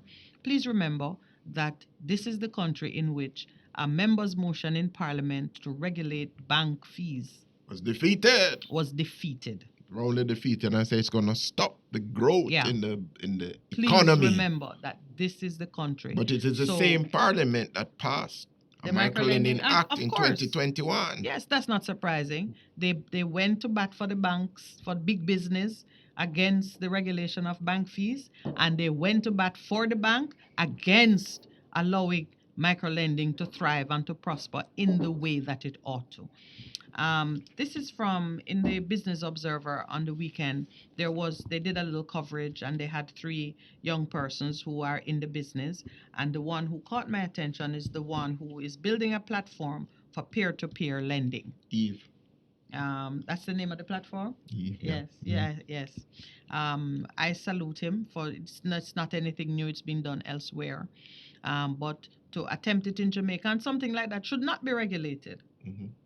Really shouldn't. If you and I decide, if I decide I want to borrow some money from you, why on earth do I need to do it under a license from the government or under some permit? And I don't need the government But that's how a lot to of be a business. part of That's it. how a lot of people course. start business. You have money, me have family, lend me, Yeah. but because we honor each other and respect. Somebody online said there must be regulatory control. We're not saying no, but what we're saying. No, but what he let's read it in full. He says there must be regulatory control in the business sector to protect consumer rights and to prevent the domination by a few of any sector in the economy. So he's making a point that is both a commentary on how persons can be abused, and we do have rights. We have consumer protection rights. In fact, the provisions that the government wanted to introduce to safeguard consumers when they are preyed upon predatory lending practices, they could have put that under the Consumer Rights Act. That's what they should have done. They didn't need to go and license and regulate micro lending. Really? I want to lend you $1,000. You want to borrow $2,000 or $5,000 to do something, and the person who's lending it must be registered. They don't even put scale in it to say if you're doing a volume of business over a certain amount, then you need to be registered. It just blanket. We see what is gonna happen with that. We're saying belated birthday greetings to Richard. How do you pronounce that name? Porteous? To Richard Porteous. Anyway, Richard, you know yourself. Belated birthday greetings to you. It is a running joke in my circles when persons say happy belated birthday. And I see the producer has done it perfectly. The birthday is always on time. It's the greetings that's late. Right. So, belated greetings to our brother online. And thank you for those who are on the chat giving us some feedback and some input. It is now 8 o'clock. We'll take our break. Please let me just say the numbers to call so you can write it down. 876-619-1508 or 876-279-8473. Please give us a call when we open the lines in a short while. This is the Morning Connection. Do stay with us. We'll be right back. BBC News. Hello, this is Jerry Smith. Police in the US state of Wisconsin are holding the driver of the car which plowed into a Christmas parade in the town of Waukesha, killing at least 5 people and injuring 40 others. The chief of police, Dan Thompson, said it was as yet unknown whether the incident was terror-related. President Biden has offered his condolences to the victims and their families. Peter Bowes has the latest. CBS reporting that a law enforcement official who is familiar with the investigation saying that the suspect may in fact have been fleeing another scene, possibly a knife fight, when he encountered this parade. And they are also saying that terrorism is not being considered as the reason this happened at this stage. Now, that is one report. The investigation itself is in its early stages, and clearly there's a long way to go and many questions still to be answered. A new report commissioned by the World Health Organization has warned that the world is making slow progress towards ending the coronavirus pandemic. It suggests progress has been hampered by a lack of unity, as Imogen Folks reports. 6 months ago, the independent panel issued its report on the world's response to COVID-19 with recommendations on how future pandemics could be prevented. Today's report suggests progress is being hampered by a lack of unity. A further 1.65 million people have died. Large parts of the world have little or no access to vaccines, while wealthy countries are issuing boosters. The report is particularly critical of the pharmaceutical industry, suggesting the world is hostage to companies whose main interest is making profits. The German health minister says he's against compulsory COVID-19 vaccinations, but has urged everybody to get the jab as the rate of infections continues to rise. Jens Spahn said it was a moral obligation to get vaccinated and not a personal decision, and had a stark warning as he urged more Germans to get vaccinated. Wahrscheinlich wird am Ende dieses Winters, probably by the end of this winter, as is sometimes cynically said, pretty much everyone in Germany will be vaccinated, cured, or dead. That's the situation. With this highly contagious Delta variant, it is very, very likely that whoever isn't vaccinated will get infected over the next few months, unless you are very, very, very careful in all circumstances. That's why we so urgently recommend vaccination. Das wirklich sehr, sehr, sehr, sehr gut in jeder Lebenslage auf. Mr. Spahn's comments came as neighbouring Austria reimposed a full national lockdown and announced that vaccinations would be made compulsory by February. You're listening to World News, coming to you from the BBC. Vietnamese officials have expressed alarm at the rising numbers of people who are withdrawing their pension savings due to poverty caused by the pandemic. More than 700,000 people have withdrawn their savings in the first 10 months of this year, a measure which is only possible after being unemployed for more than 12 months. The United Nations has called for urgent action to protect the banking system in Afghanistan, which risks collapsing at a colossal economic cost. It's proposing an insurance program to reassure depositors and greater flexibility on loans in coordination with international financial institutions. A key prosecution witness in Israel is giving testimony in the long-running corruption trial of the former Prime Minister Benjamin Netanyahu. Nir Hefetz, who was once Mr. Netanyahu's spokesman and close advisor, told the court his former boss used to spend as much time on matters to do with the media as with security issues. France's sports minister Roxana Maracianu has said repeated crowd problems are threatening the survival of French professional football. It follows an incident that caused one of the biggest fixtures in the calendar to be abandoned. Hugh Schofield is in Paris. Last night's match in Lyon lasted only a few minutes.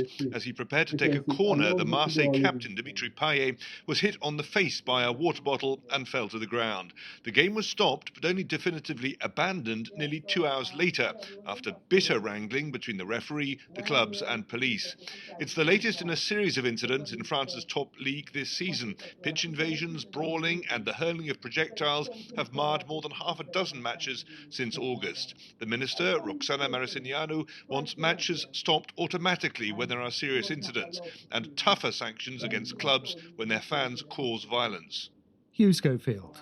And that's the BBC News. The station that makes you feel good. I love the station. I think it's great. My station. Moving. My station. Moving. Keep it right here. Keep it right here. Bass FM, keep listening. One in. A hurricane we name. Are we rough? Whether we are man hurricane or woman hurricane. We want you to know that. We come here to mash up building, blow down things and take life. Flood out place. We no ramp. We no respect no one. So no take no chance with we. Listen to Adprem and prepare. Hurricanes do happen, so be prepared. Yes, be prepared. A message from the Office of Disaster Preparedness and Emergency Management. Live the life. Respect the music. And keep your radio locked in. The best 100 FM. Best 100.5 FM brings you youth empowerment and resilience, a 30-minute program with Royton McLaren every Monday from 7:30 to 8 p.m. Your Monday nights will not be the same again. Managing stress, trauma?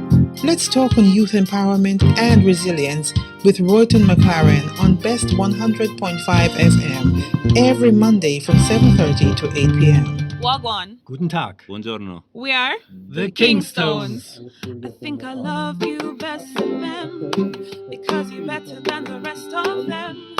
It's so amazing how I love you best of them because you're better than the rest of them.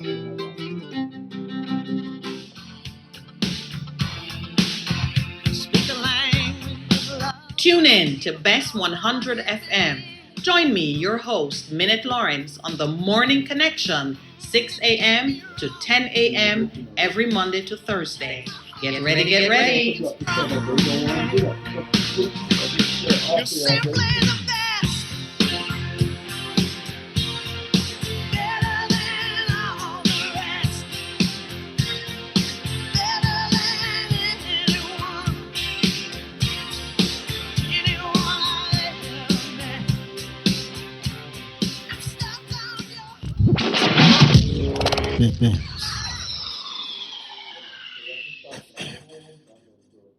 Close a long day on a Tuesday afternoon with a great company. While you're heading home, stuck in traffic, or on your way to work. Yes! When life throws you Tuesday, turn up and let it be a Tuesday. And choose On the Air with Tashika Lu, your one-stop, entertaining, inspiring late afternoon show with friendly conversations, song requests, positive affirmation, learn something to improve your health, and submission box when you, my listeners, share your relationship problems. Hold on. What you just said? You're engaged this month for 5 years and I know him can't marry you? Is that prank? No, I do this. Tuesdays from 5 to 7 p.m. right here on Best 100 FM, the station that is heard everywhere.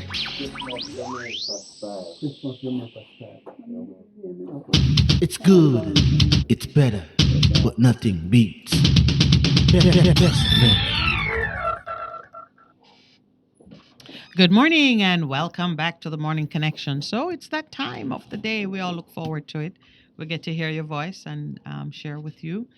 The numbers to call, please remember, 619-1508, 279-8473. Before we open the lines, let me just recap. We have looked at the situation with Mr. Royal Reid and the rightful end to which it has come, that he has resigned. Let's hear your views on that. My view is that that is the way things ought to have gone. It took a little while, but it's done now. I know some people are grousing over the money he got, but, you know, we can talk about that when I hear the different views. I don't want to preempt you with any of that. Then there's been the whole subject of victims' rights as justification for the excesses that are likely to occur in the state of emergency. What really constitute victims' rights? Let's see whether we have been sent in another misdirection.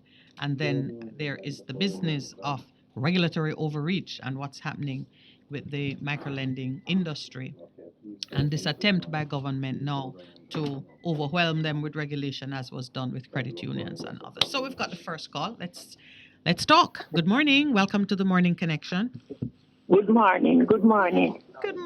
How are you? Fine, thank you. I'm asking... Turn off your radio, please. I'm asking Pastor Percy if he could pray for... I have a son in England, two sons. The two of them did catch the corona. Yes. It leaves them sick. One have a clot beside him grind, and the other one have heart problem. Okay. All right. So leave your number with the producer, and I'll just take it and I'll call you directly after and just pray with you in regards to it. All right, Mums? Okay. Thank you so much. Good. All right. We do have another call. Good morning. Welcome to the Morning Connection. Good morning, good people, and morning to all suffering people. We have a problem. Which one are you referring to this morning? Several problems. Now Jamaica become wounded. And in that wounded, develop corruption. And for Jamaica to better, you have to take out the corruption. Now, we are looking at several areas where we see injustice in corruption. I looking on in the police force. Now, the condition that the police force work under and the payment that the police are getting, it's a corruption. Now, when we look at the pay that the commissioner of police get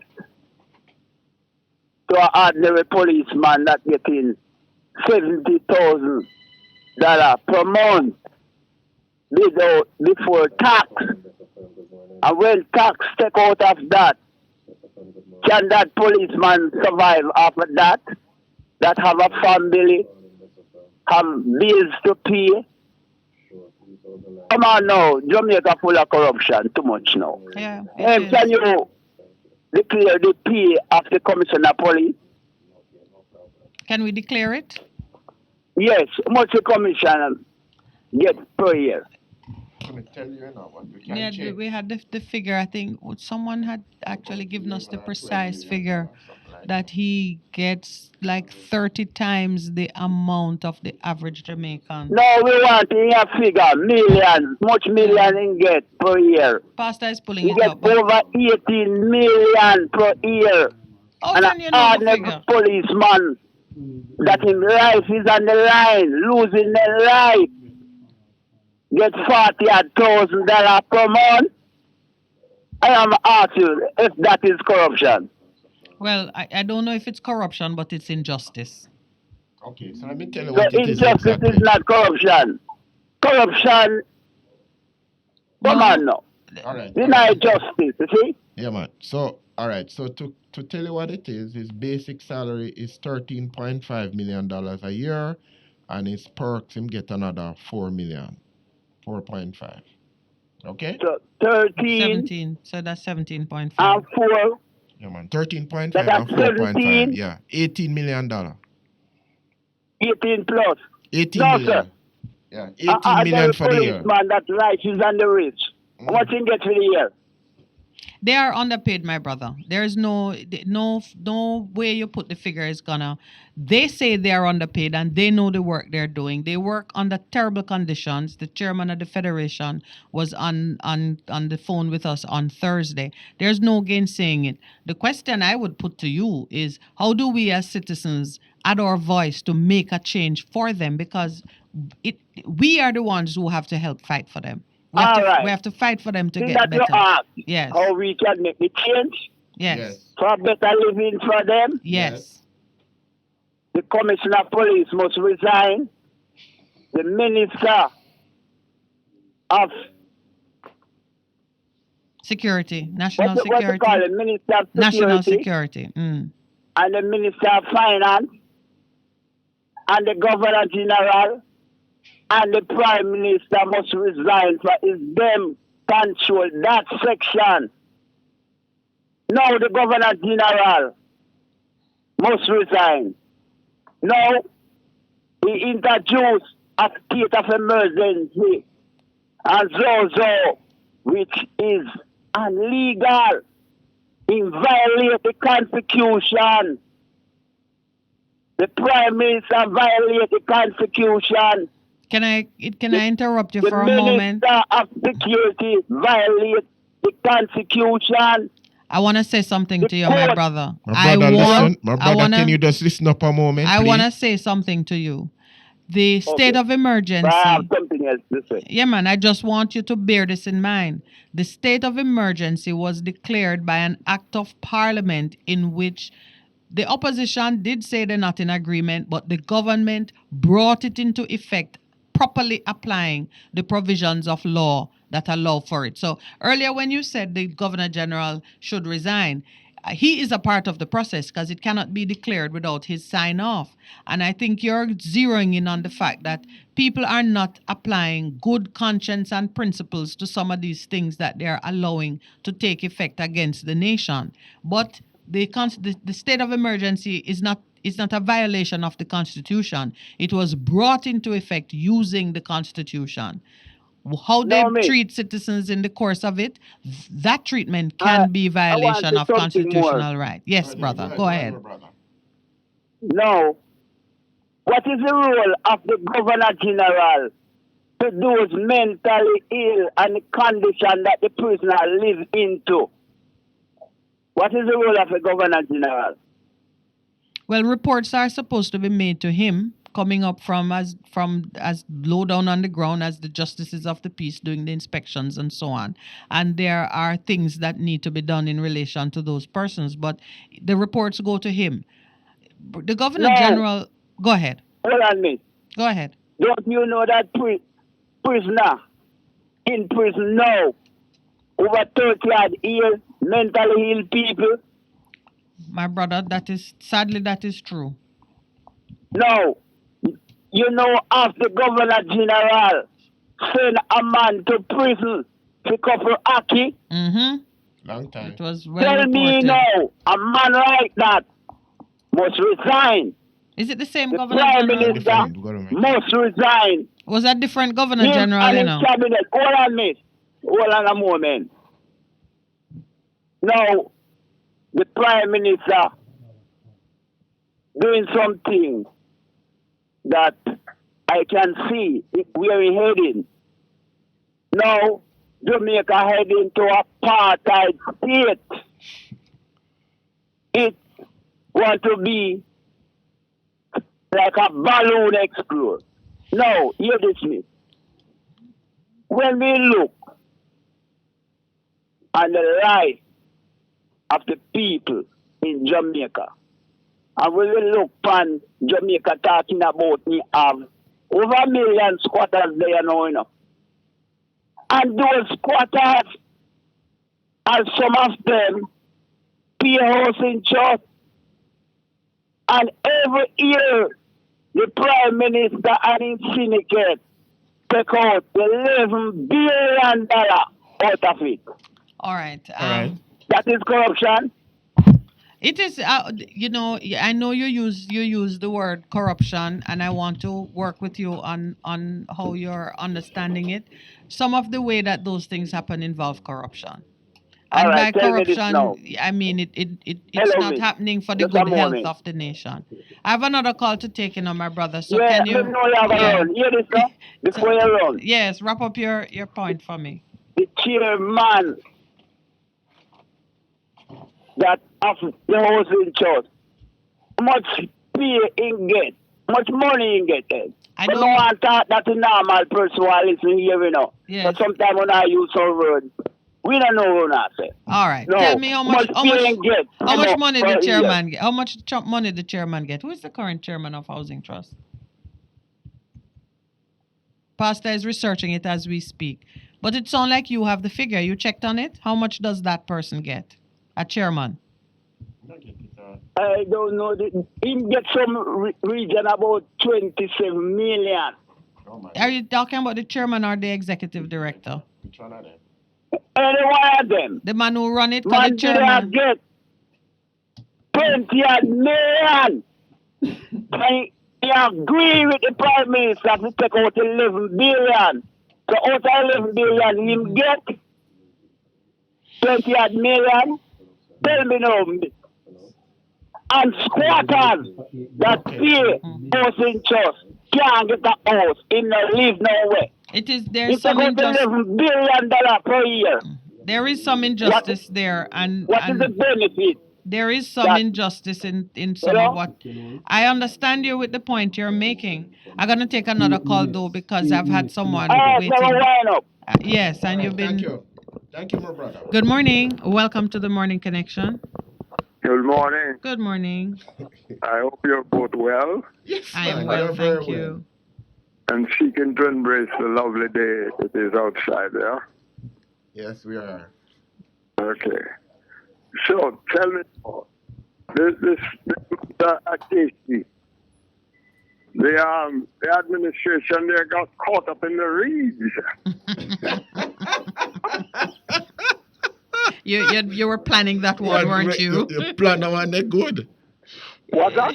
You planned that one, they good. He was caught up in the reeds. REEDS. Your man was working on that one. Yes. I could not see, hear, think properly. Well, do you think You think it's an appropriate conclusion? Not really, but partially. Something was achieved, but it's what is not spoken about that we don't know. It's a kind of clause we're on, non-disclosure. Well, I doubt it because we see how that went with the Petrodam thing, and there's been talk in the media about some numbers. But I haven't heard any numbers mentioned. 2 days now. No, man. All right. So here, the Gleaner yesterday speaks to the fact that in the settlement, you would have had, as he had about 7 years left on his contract before retirement. So he was getting 5.5 as a principal. And then a lot of people don't know this, but the big schools do what is called head hunting for their principals. So for the person to come, if you have a strong alumni association, they throw something into the pot that is an incentive for the person to serve. So it could be monetary, it could be a car, it could be this or that. But it was like 7 times 5.5 give you about 40, plus what it is alleged, according to it, what the foundation put in, and then to sweeten the pot. So some people saying it could be as much as $100 million. That's a whole lot of money, So it didn't talk about digging out any of the reeds that were contend with. Yeah. Hello? Yes, we're hearing you. We're hearing you, man. Do I get a spot for that? Oh, the call breaking up somewhat, we're hearing you, but not yeah, clearly. man, we're hearing you, but you talk about the reads, but that is what it is alleged. Because it's by calculation. Okay. Is the communication any better, clearer? Yes. Man, it is. Yeah. Okay. All right. Sorry about that. But we don't begrudge him a good settlement, do we? No, not. But it's how you. The thing is not what you do. A lot of times, it's how you go about it. Well, in this case, it would have been by way of negotiations that might have. I know. Might have been too slow. I'm a good table tennis player, but when it comes to ping pong, it annoys me. Yes. There's a lot of ping pong going on there between the institution and the ministry and the leadership in this matter. Yeah, but we are thankful that it has reached a point now when we can look at some other things. Yeah, well, from what I've heard several comments from those people, from persons representing those who are involved, and it's time for a revisit and reset how they do things going forward. And that the administration or the surrounding support is not hugged up in the corners. Well, I've heard contending corners. Yes. I've heard that said. Quite frankly, it's hold to the school and it's hold to the visit of education. Yeah, that's true. Yeah, but when I look at it, I don't readily see what changed rules of the game would accomplish. Because they need to sit down and discuss it. They should get an understanding of what has taken place and make it a learning, a teaching moment. Yeah, it's people behaving better that would have made this easier because the rules are all there. It's about advising yourself of what is right and avoiding what is wrong. Yeah, right. Or inappropriate. Yes, it's simple. That's how we end up with all this maladministration that's taking around the place, Because long before you get to corruption, you have a whole heap of maladministration. Precisely. Right? That's what it is. Yeah, we've had that. We've been having that conversation. On another matter now. Yes. Psychophancy is riding down the road, rapid. Right? Who's the new sycophant? Beg your pardon? Who is the new one? Is it one of the old ones? It's not a one person. It's a group of people. I don't know if you can call them a cult. Possibly they're cultish, but I don't know if they're quite a cult. Well, recently... The last time we saw it riding down the road with half naked Was in 2007. No, between 2007 and 2010. Till something broke out my way. Unexpectedly and in unfortunate ways. It's raising its ugly head again. What is the display of sycophancy that you're speaking to right now? Because I'm not following you as well as I should. Couple of weeks ago, there was a presentation in Parliament. Look at the behavior of the people about in there. What does that demonstrate? Which of the presentation? The gentleman not don't know which side of the house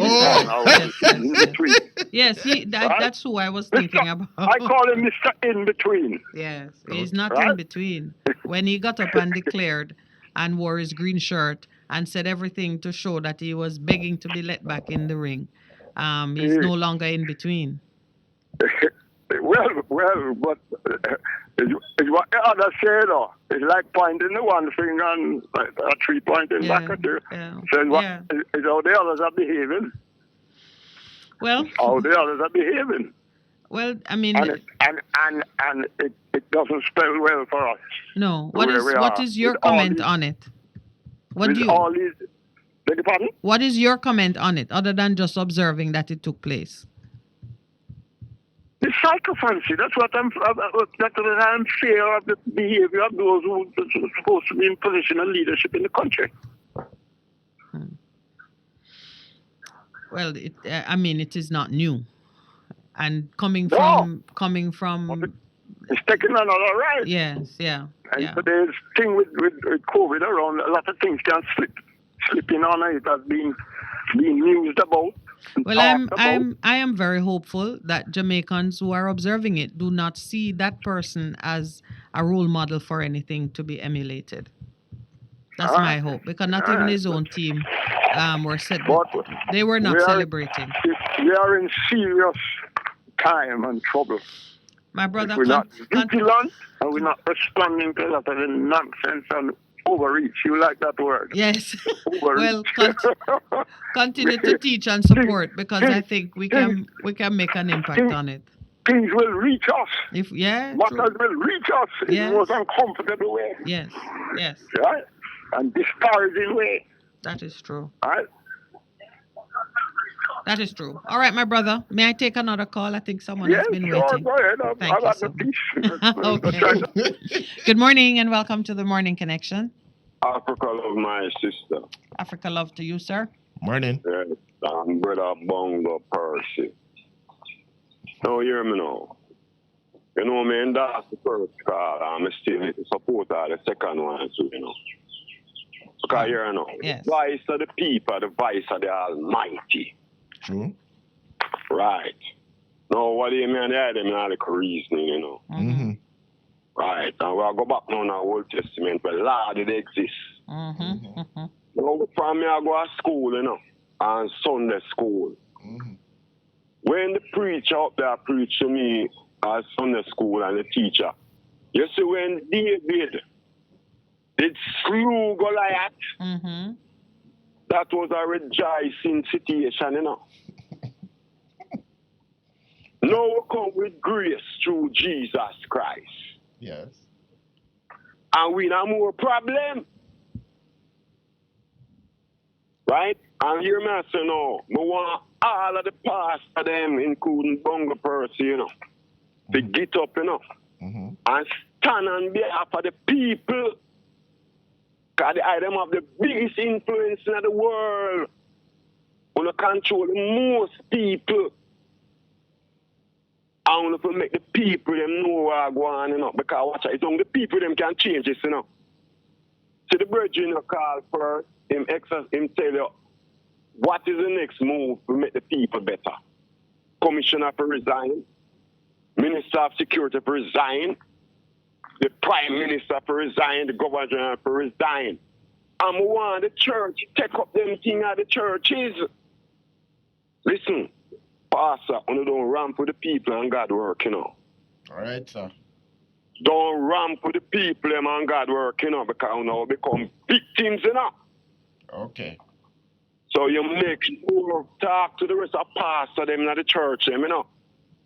If you talk to the church, hear me tell you what they say.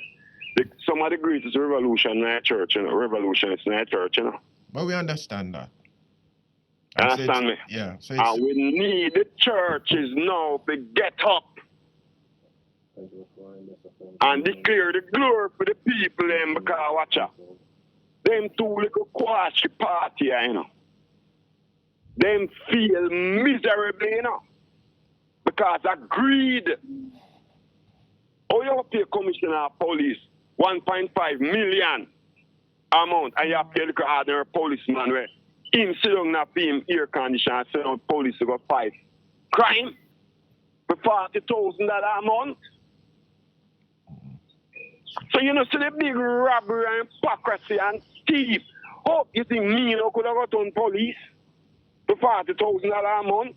70,000, my brother, but it's still small. 71,000 they get as basic, and I agree with you. We have to look at that because people says you have to make sure. I agree with me, Bongo Percy. You know why I agree with me. Why that no? Tell the pastor them at the church and get up and talk to the people them. Okay. I mobilize the them. country. I mobilize the people them. Okay. Yes. All right. I'm done, I'm done talk, All All right. right, my brother. Thank you for that. Okay. Mobilize. Pastor is in agreement. All right, it's time for. Oh, we flew past the 8:30 break. My apologies to the engineer. All right, we'll take our break. Please stay And we with have a us. We'll call be right pulled back. in. Yeah. I think. We'll be right back. What should a taxi service do for you? On-Time Taxi Service is more than just a ride to the other side of town. They offer clean and spacious vehicles, reliable service, and promise to always look out for their customers. They'll come when you call and take you where you want to go on time. From anywhere at all. You can call us at 926-3866. We are something special on the road. The station that makes you feel good. I love the station. I think it's great. My station. Moving. My station. Moving. Keep it right here. Keep it right here. Fast FM. Keep listening. Close a long day on a Tuesday afternoon with a great company. While you're heading home, stuck in traffic, or on your way to work. Yes, when life throws you Tuesday, turn up and let it be a True's day. And True's on the air with Tashika Lu, your one-stop, entertaining, inspiring late afternoon show with friendly conversations, song requests, positive affirmation, learn something to improve your health, and submission box when you, my listeners, share your relationship problems. Hold on. What you just say? You're engaged this man for 5 years and I know him can't marry you? Is that prank? No, Jordan. Tuesdays from 5 to 7 p.m. right here on Best 100 FM, the station that is heard everywhere.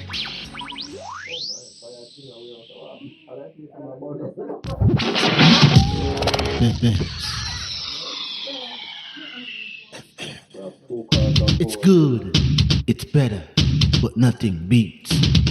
Best. Good morning and welcome back. 2 callers on hold, so let's get to the first one. Good morning. Welcome to the Morning Connection. Good morning, my lady. Good morning, sir. How are you? Good man. Good morning, Pastor. Yeah. Yes.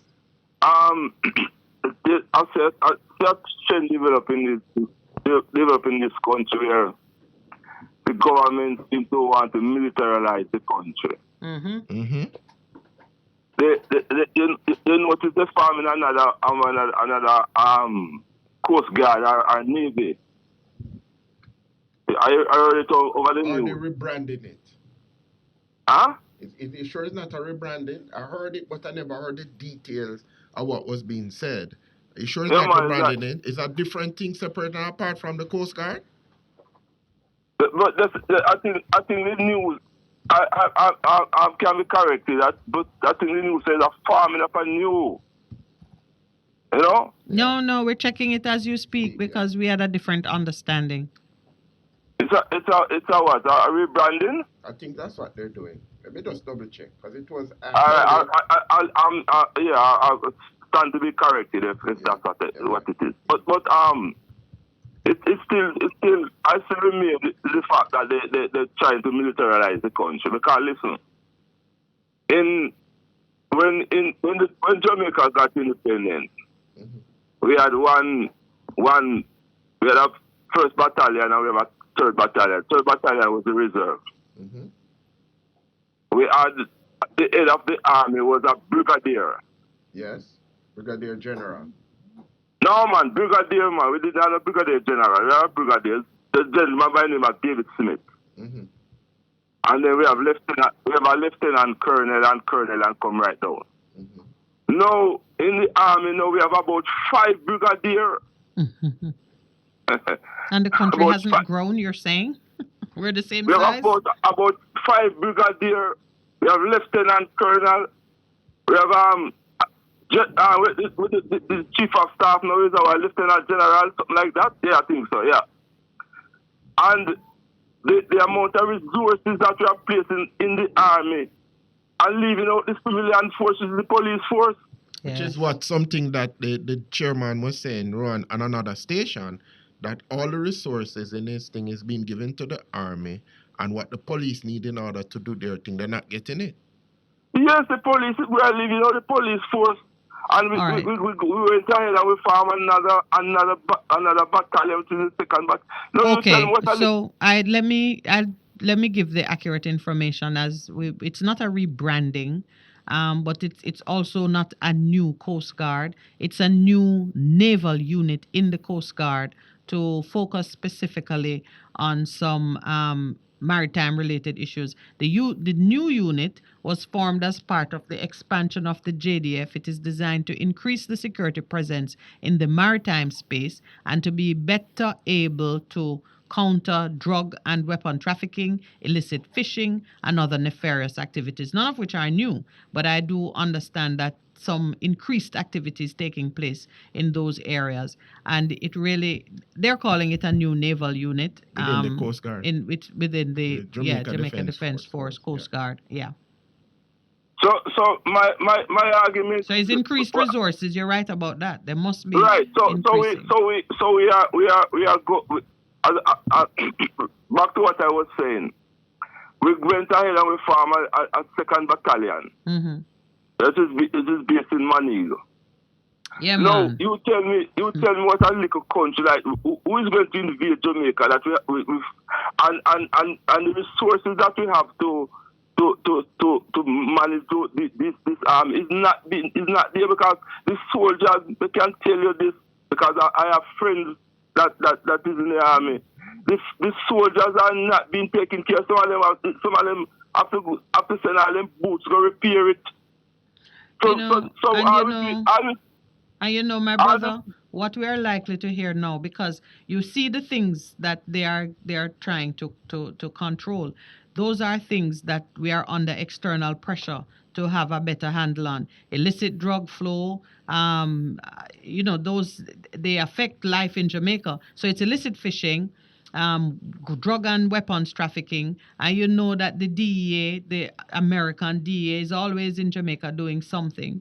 And you can tell that this refocusing of effort is largely to answer to the external pressures that we are under. So maybe we should inquire into how it is being funded.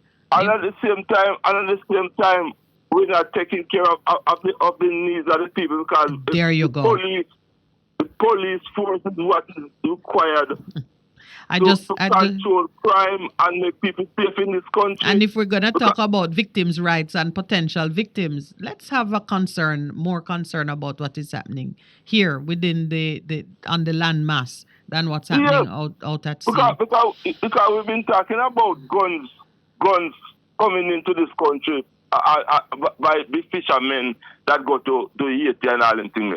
And for talking about it for years. For years. This is nothing new.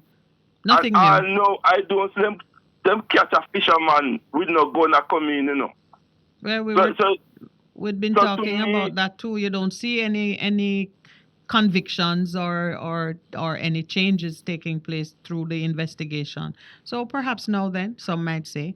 I'd got the signal that we have another call on hold. So if you can wrap up my your... sister, Yes, I brother. have a problem with the time that I've been allotted sometimes.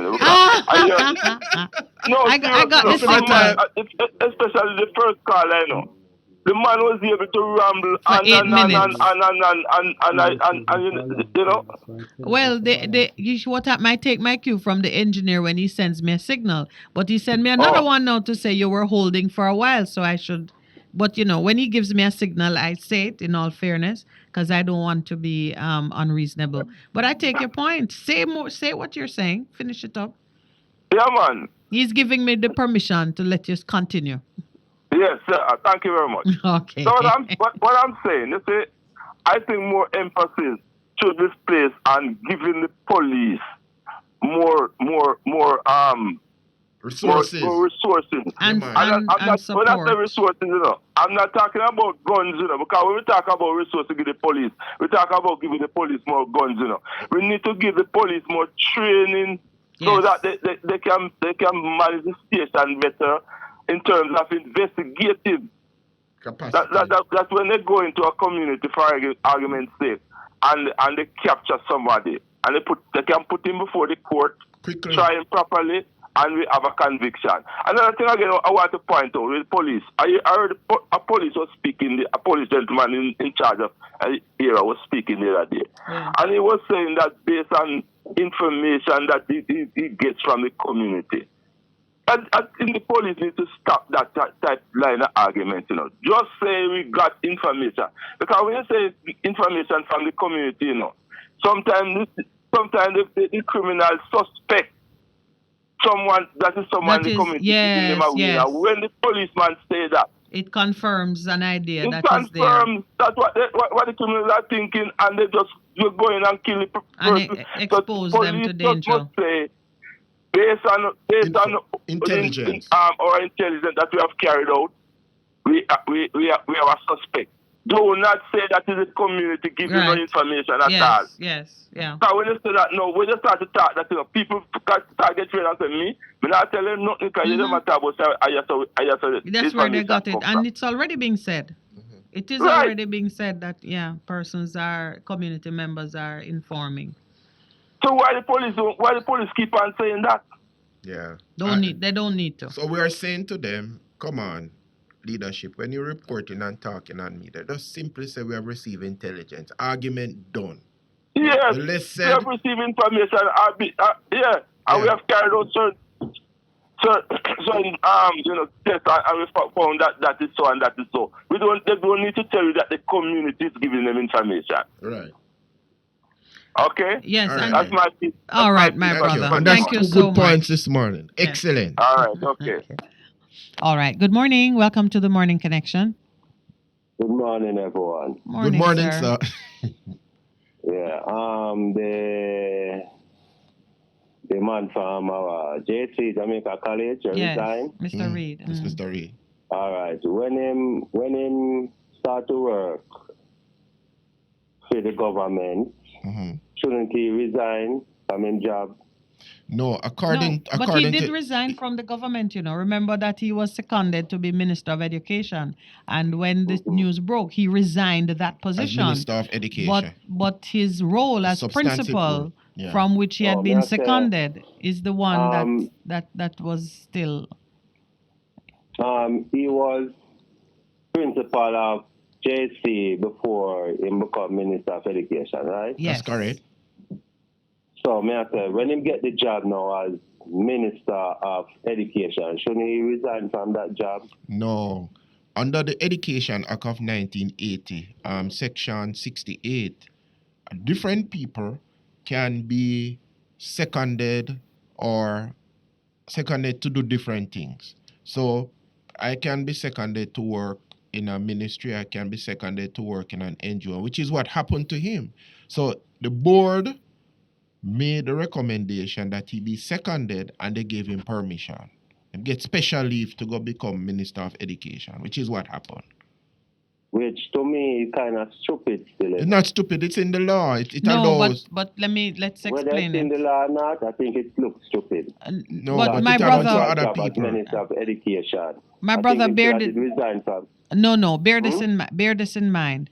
When you take a job and you're, especially in government, and it is your career, you begin to accumulate rights that affect your pension, that affect other things in your job that you would have to give up when you resign.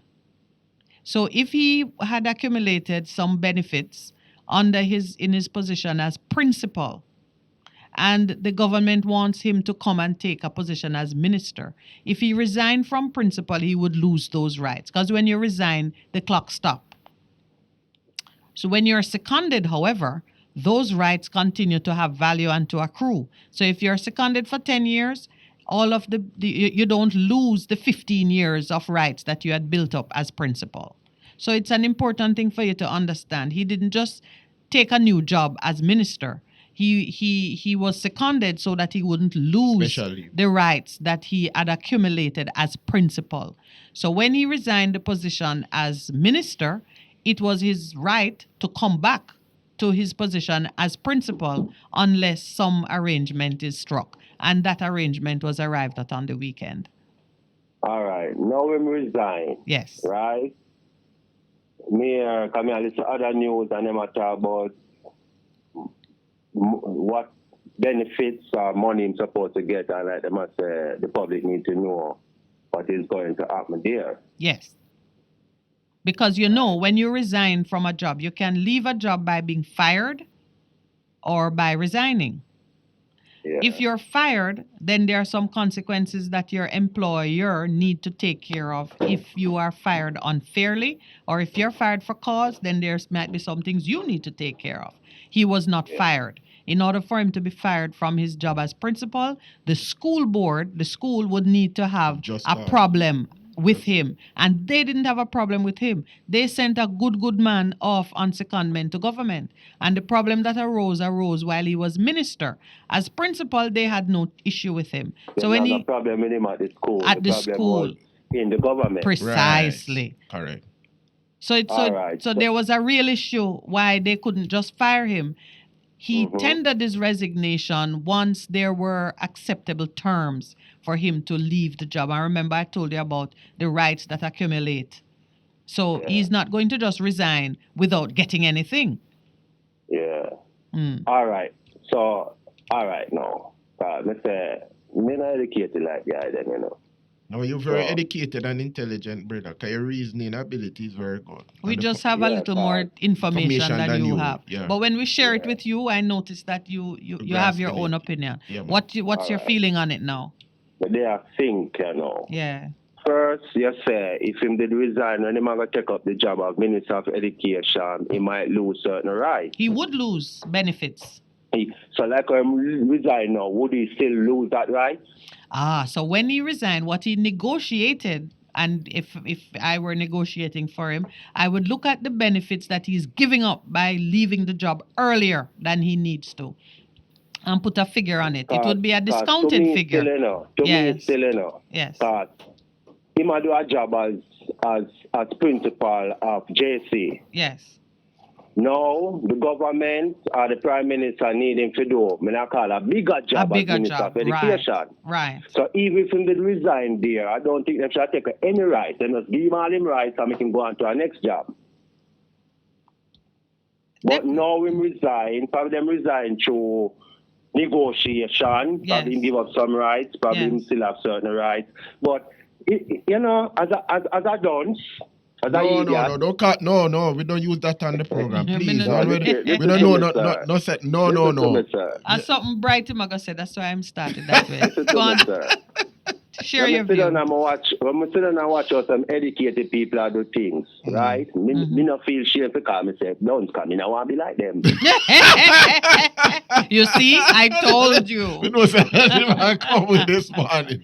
You're quite right, my dear. You're quite right. So I think at that moment, if him did resign, because basically You know, it kind of not make no sense to me. But at the first moment when him get the job as Minister of Education, him could have resigned and get all of him rights because him done nothing wrong. So would I understand perfectly why was he resigning? So not only shorten from what he's supposed to get then.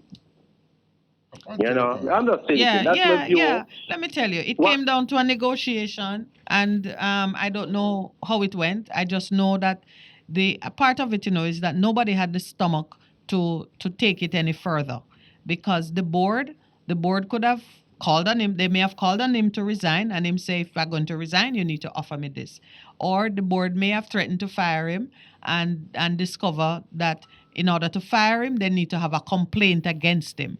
And the board kept saying they asked the government for the details of the wrongdoings, the evidence. They asked for evidence so they could start a disciplinary proceeding against the principal, and they got nothing from the government. So it's everybody failing to do the best that they could in the interest of our kids in the school and of the country as a whole, because it really looks shameful and nasty and dirty.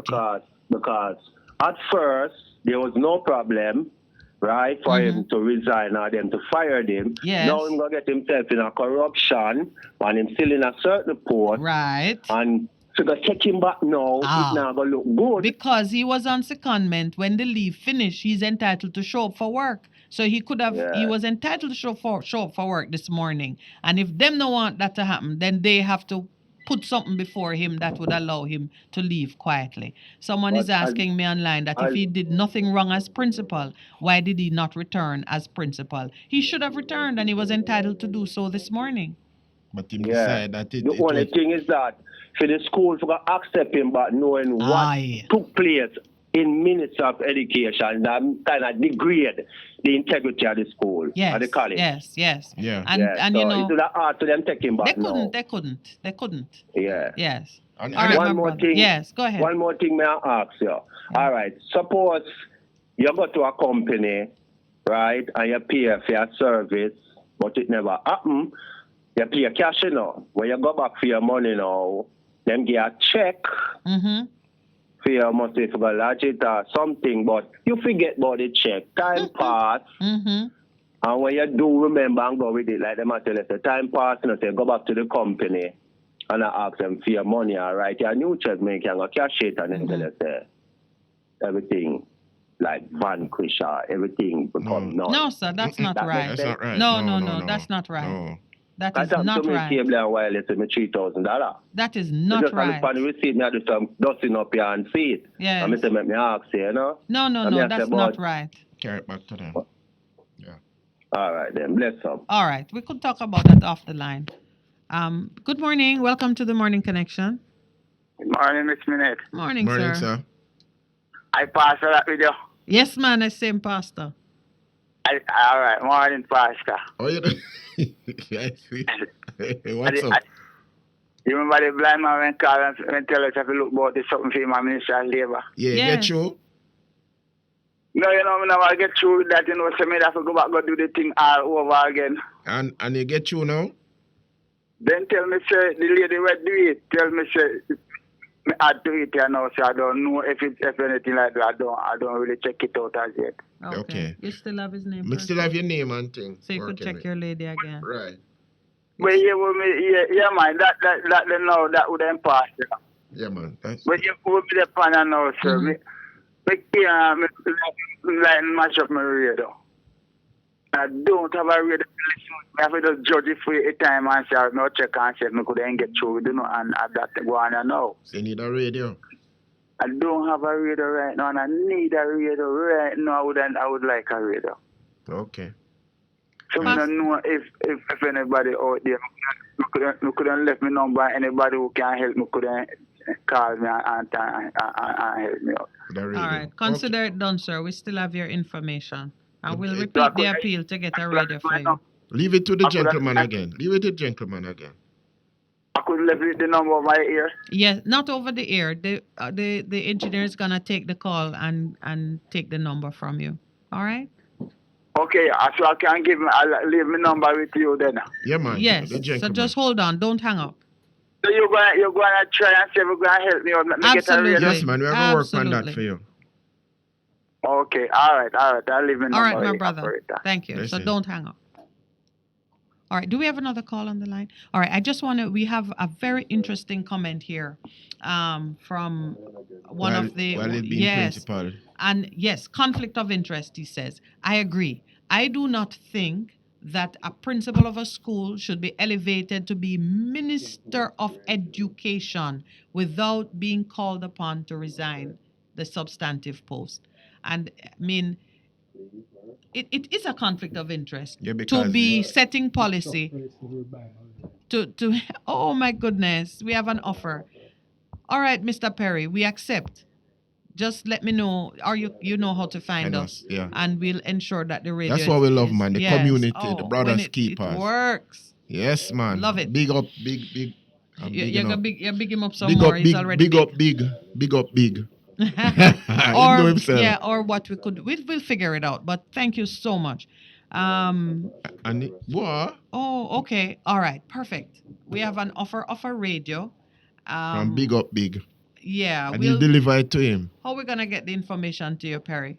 You wanna call the studio or how? Or put an email? Put an email on the chat. Something. I don't know. We can get that done. Oh, him say me. Look at him say. Yeah. Oh, it's send the money. Okay. All right. We'll figure it out because we're gonna get it to that man.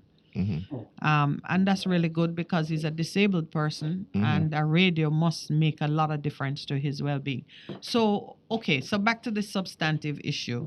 I am in agreement that it is a conflict of interest Yes, to because have a principal be elevated to, and how would he even go back to school? He was once minister and now he's coming back as principal. That's just crazy. You see, All right, it let's take goes a break. back- You it and goes I back to can not chew it thinking over about while the we're on the action. break. Yeah, man. Yeah.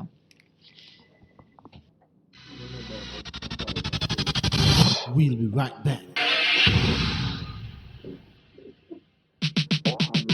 Easy! Let not your hearts be troubled. Just believe in God Almighty and daily renew the mind. As we live in this time when fake is more valued than real, lies prefer to truth, the unnatural put above the natural. This is Lady Donna, aka Double D Donna, with a new song, Almighty Jah, encouraging your people to keep the faith. God will make a way. Get your copy today. It's on all digital platforms. Lady Donna Official on Instagram, Facebook, AsujaRecords.com. For bookings, Asuja Record label at Gmail. Almighty Jah! Praise him, praise him, praise him, praise him, praise him. And the new name of Jive, it time me up. And the new name of Jive, it makes me up. So them evil, so them lie, so them corrupt. Scheming and them planning, but we not give up. Jehovah and they want way I hold me up. In the Father we pray. The station that makes you feel good. I love the station. I think it's great. My station. Moving. My station. Moving. Keep it right here. Keep it right here. Fast FM, keep listening. This is Madam Michelle, and I want to take time out to big up all our artists link up, kings and queens. Artists link up, one name. When I'm in town, I tune into Best 100 FM, ALU, with Madam Michelle, every Monday at 6 p.m. This is some of the best music. This program is sponsored by Gel Music Records, Kalanji Music, and Bad Bull Productions. Madam Michelle was born playing music on Best FM 100.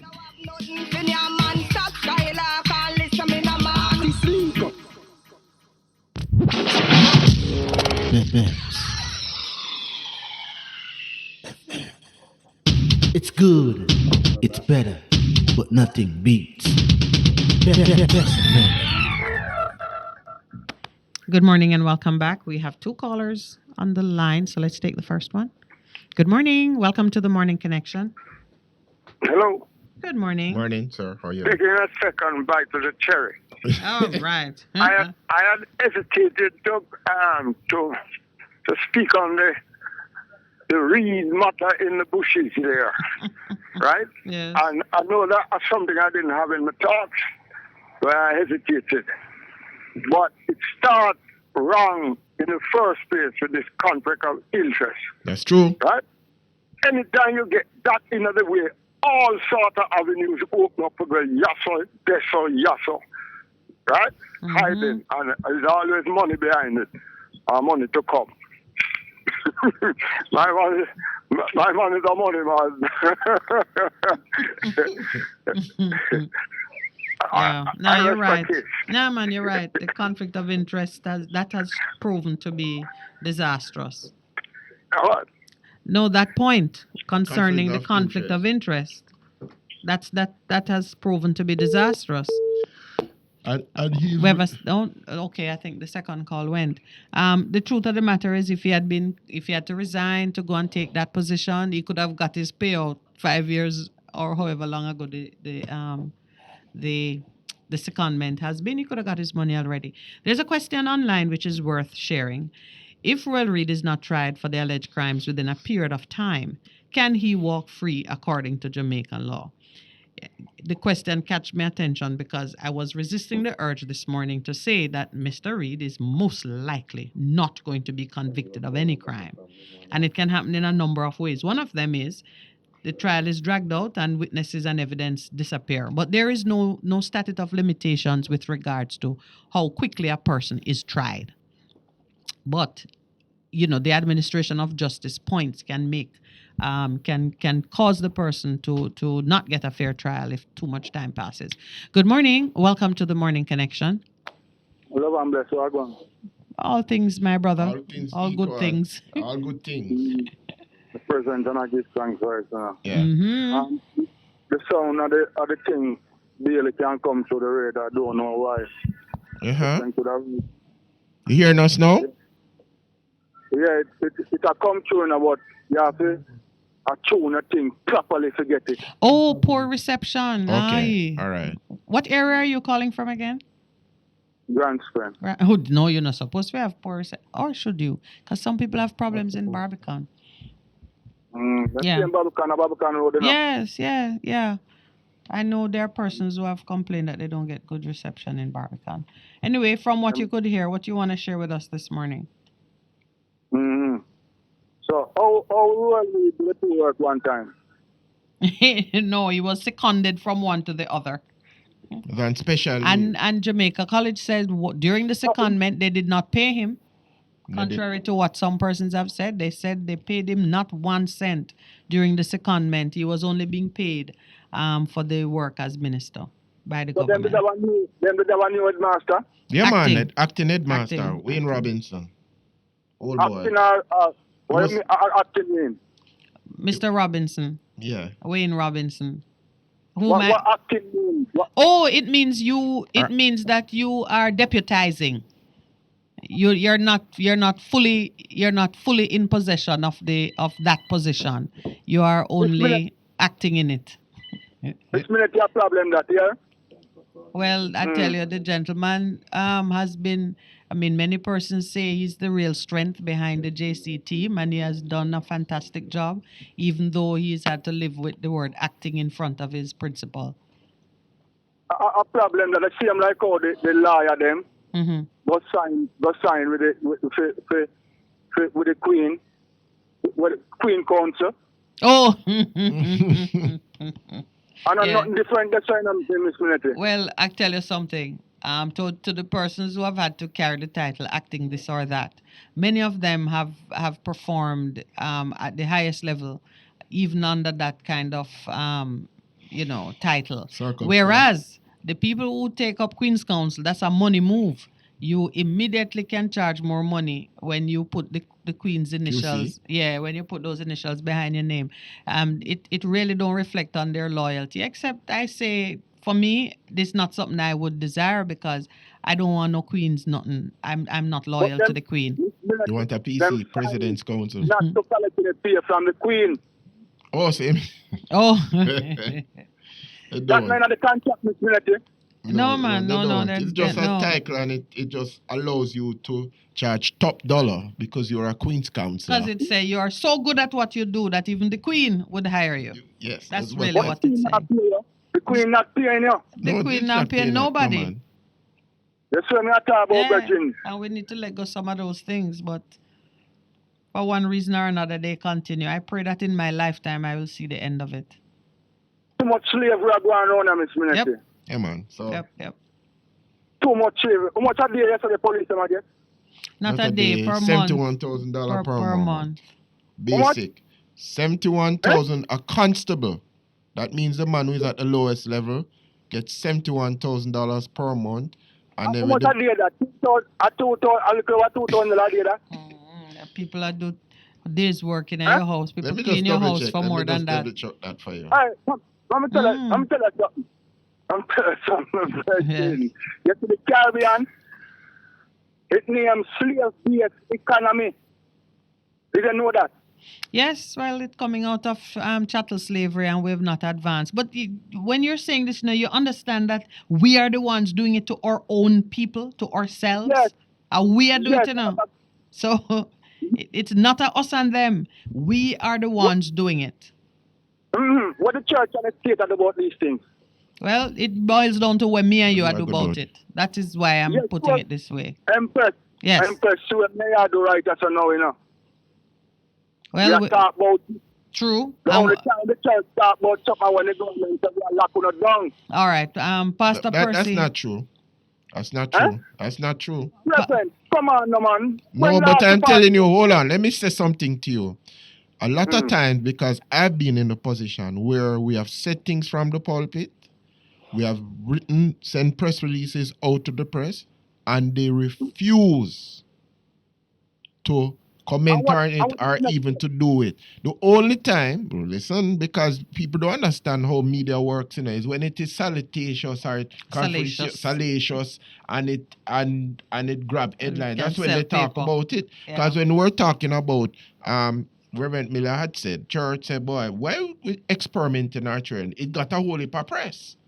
But other things that the so gentleman that would batter him. So when people say the church not doing anything, that's really not true. Anyway, because we live in communities. This brother is saying, let's all get up and use every platform that we have and do it. more of it. And Because you this is can one do of the platforms. Yes. And he's right. Reverend, this is a platform.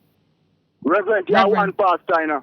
Yeah, but we have no enough pastors who are doing things in communities and are bringing about change. Well, another caller earlier recruited Pastor Percy to bring word to the church leaders and get them out, get them to start standing up visibly and loudly. So we're on board with that, my brother. Don't beat up my co-host anymore. I'm well on board with it. Yes, sir. Empress. Yes, sir. What do you mean of wedge in the Bible? Oh, the wedge that you. I don't know the precise meaning of wedge. The tent wedge, the one, the peg, the one that is used to hold things down, keep it in place. The one where they use to drive between the people and. Oh, that's what they say. So who's the wedge? Who is the wedge? The wedge in the Bible they use to drive between the people and. Yes, but who is it now? Who in today's society? Is it the church is a wedge? Empress. Them drive a wedge between the maroon and the slaves, remember? Yes. Remember when they drive the wedge between Rasta and Bali in Jamaica? Yes. Yeah. And them are driving a wedge between vaccinated and unvaccinated in Jamaica. So what go on, my brethren? So I agree with you, you know. So what I'm saying to you, my brother, in a greater way, we need to be speaking, we need to be mobilizing and empowering the people on the ground so they can take greater responsibility for what is happening and become a groundswell. So in agreement. Love and bless? In agreement? Yes, I am. All right. But I need to see it going across the country. All right. Okay. Another one I will bright, you know, Reverend. Me understand. Another one I will literate, you know. No, but that's okay. But the fact that you're literate doesn't mean that you cannot stand up and act. Because if you understand something and you're intelligent, and those of us who, as a previous caller says, are more educated and become the people who are leading, then more people will join. And I agree with you. Okay? Love and bless. Love and bless, my brother. Right now. Yeah, need help. Yeah, man. Need empowerment. Yeah. Love and bless. Our people them is in a state right now. Okay. That is true. That is true. That's true. Empress, it's good to be here, real? All right, Yes, my brother. Blessings. Thank you for the call. Amen. Good morning. Welcome to the Morning Connection. Good morning. Morning, Morning. Pastor and Lynn. I can't remember your name.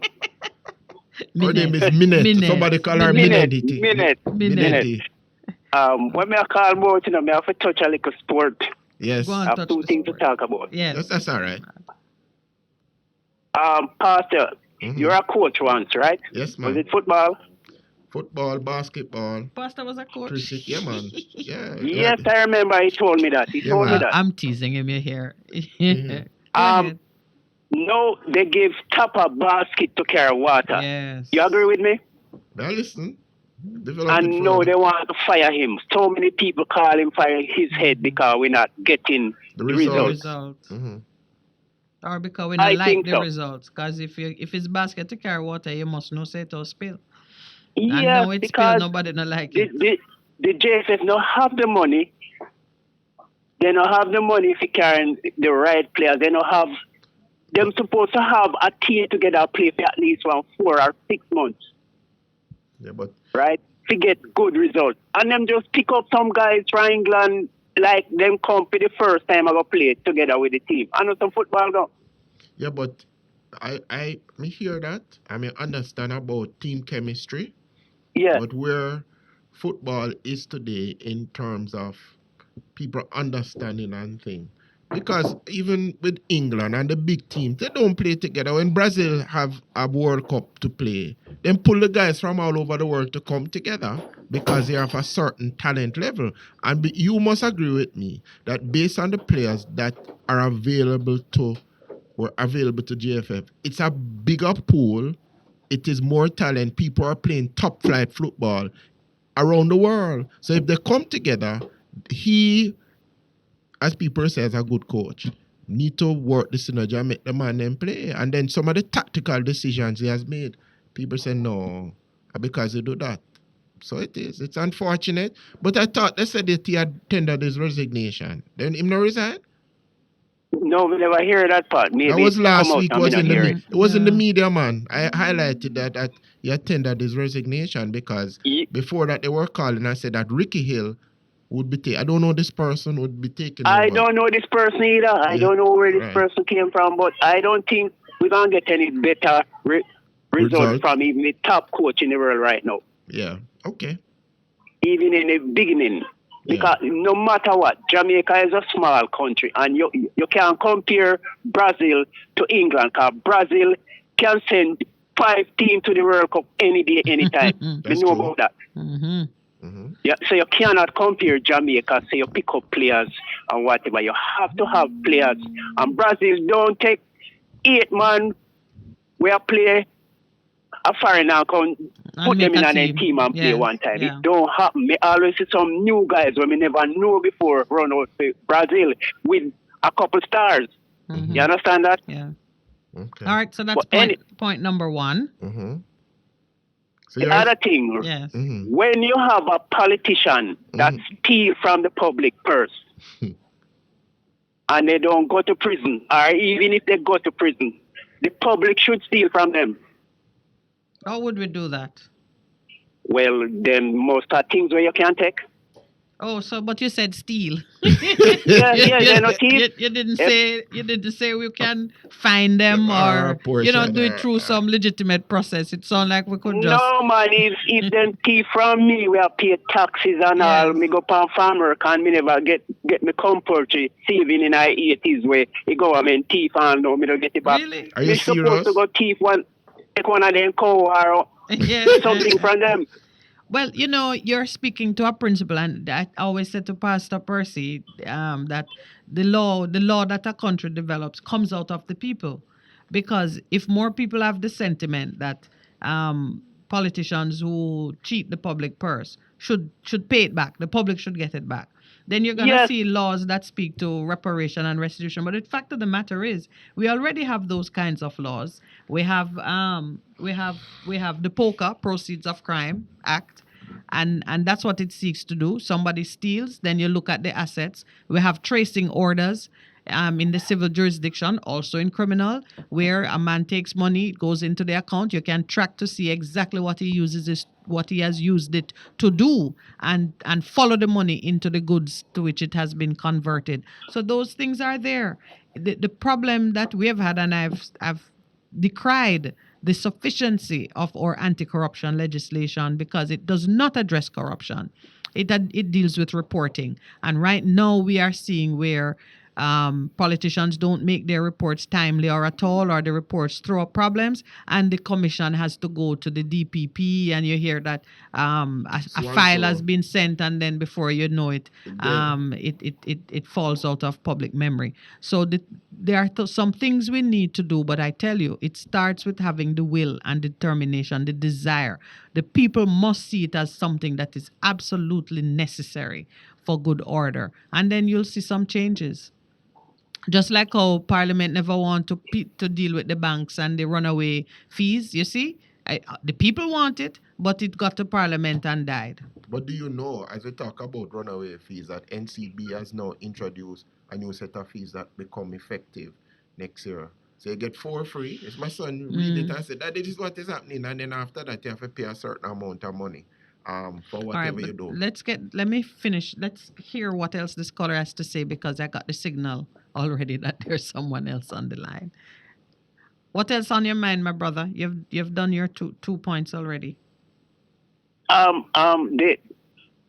other point I have to make, it kind of come out of my head, so I will have to call back. No problem. We're here until 10. The age I catch up with you like me, man. Osh. No, man, me older than you, Pastor. Me sure it's older than you. Me 64.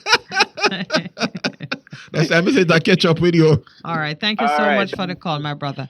Good morning. Welcome to the Morning Connection. Hello. Good morning. Good morning. Sir. Yeah, good morning to the world. Sounds Good morning, like Neville. Neville. How are you doing? Yeah, I'm good, man. I'm always good, you know. I like that declaration. Same here. No Yeah, man, I'm always good, man. Look here. The needs bill was passed in the House of Parliament in the Senate on Friday with 8 amendments. The needs. Now, most Jamaican, the needs is a new law that will impact the lives of the average Jamaican all over the world. Yep, now and into the future. Yeah, and it is not written in any book, and it is not written in any school curriculum. Now, let me tell you what the NIDS is going to do. The NIDS was a document that was rejected by the Supreme Court. All the clauses that was in the original NIDS was rejected by the High Court judge because it breached the constitutional rights of every single Jamaican, human beings and animals. And now, during COVID-19, during this economic downturn, the 2 political parties in the lower house and the upper house have signed off on the NIDS without properly educating the Jamaican people, and that is, and without put it back through the court system to test it. It is a total insult, in my opinion, to every Jamaican who is born and unborn. Now, let me tell you this, and I'm talking from a accounting point of view. Yeah, I went to Jamaica College. You see the acting principal that you see up there? Yes. Both him and I sit in the same classroom at Jamaica College. Yes. Man, Wayne. Yeah, man. Wayne.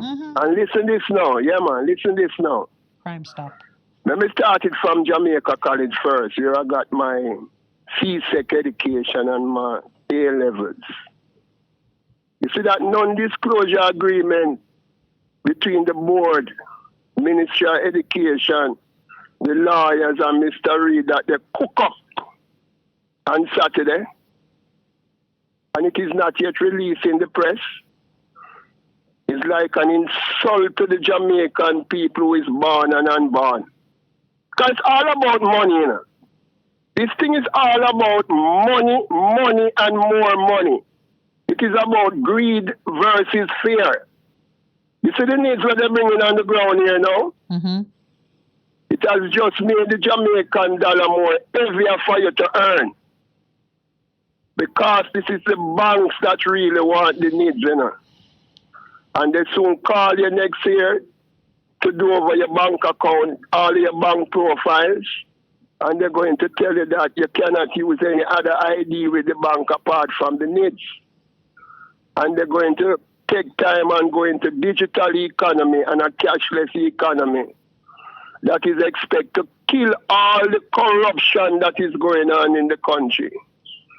Because, you see, the only reason why they have the Jamaican people here is to vote in election and pay tax, not to educate them or to create an equitable society where everybody can live and be free and be this. Because even the Prime Minister with constituency now of Waterhouse, they know, the Prime Minister know that most of the businesses in Waterhouse, we might get the people them vote. They are illegal business, not paying any taxes over to the government, not paying over payroll taxes for the workers in the place. And when the needs come now, with the cashless economy, all of these businesses going to dry up and die. Unless they come into the needs. What's going to happen to these corrupt people? Madam Oz, as a lawyer, tell me about it as a lawyer. I was going to ask you first, what do you envisage as the role of the citizen in this process that you're mapping out? What do you see the people doing? Because if you work with a corner shop, or you work in a barber shop, or you work in a bar, or you work in a salon, and you're an employee, let your employer know that you're not working for them again unless you get your pay slip. And when you get your pay slip, it must have your gross pay. It must reflect 40 hours of work on a weekly basis. Anything over the 40 hours must be reflected in overtime.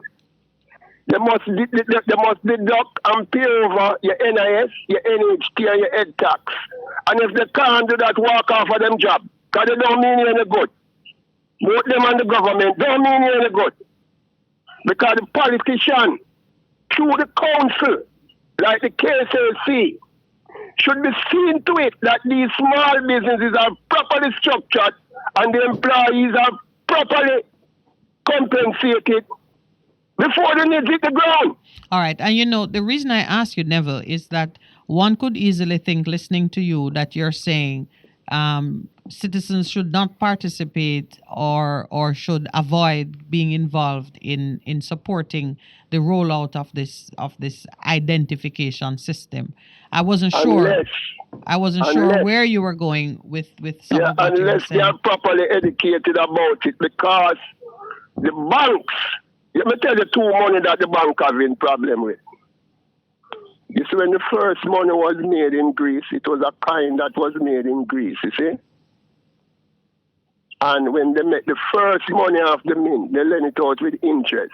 How can you make one money and then you go borrow the money and you lend me and tell me to bring interest and the money come to you? When you get a second money for carry interest. No, man, you have to bring goat milk and cheese.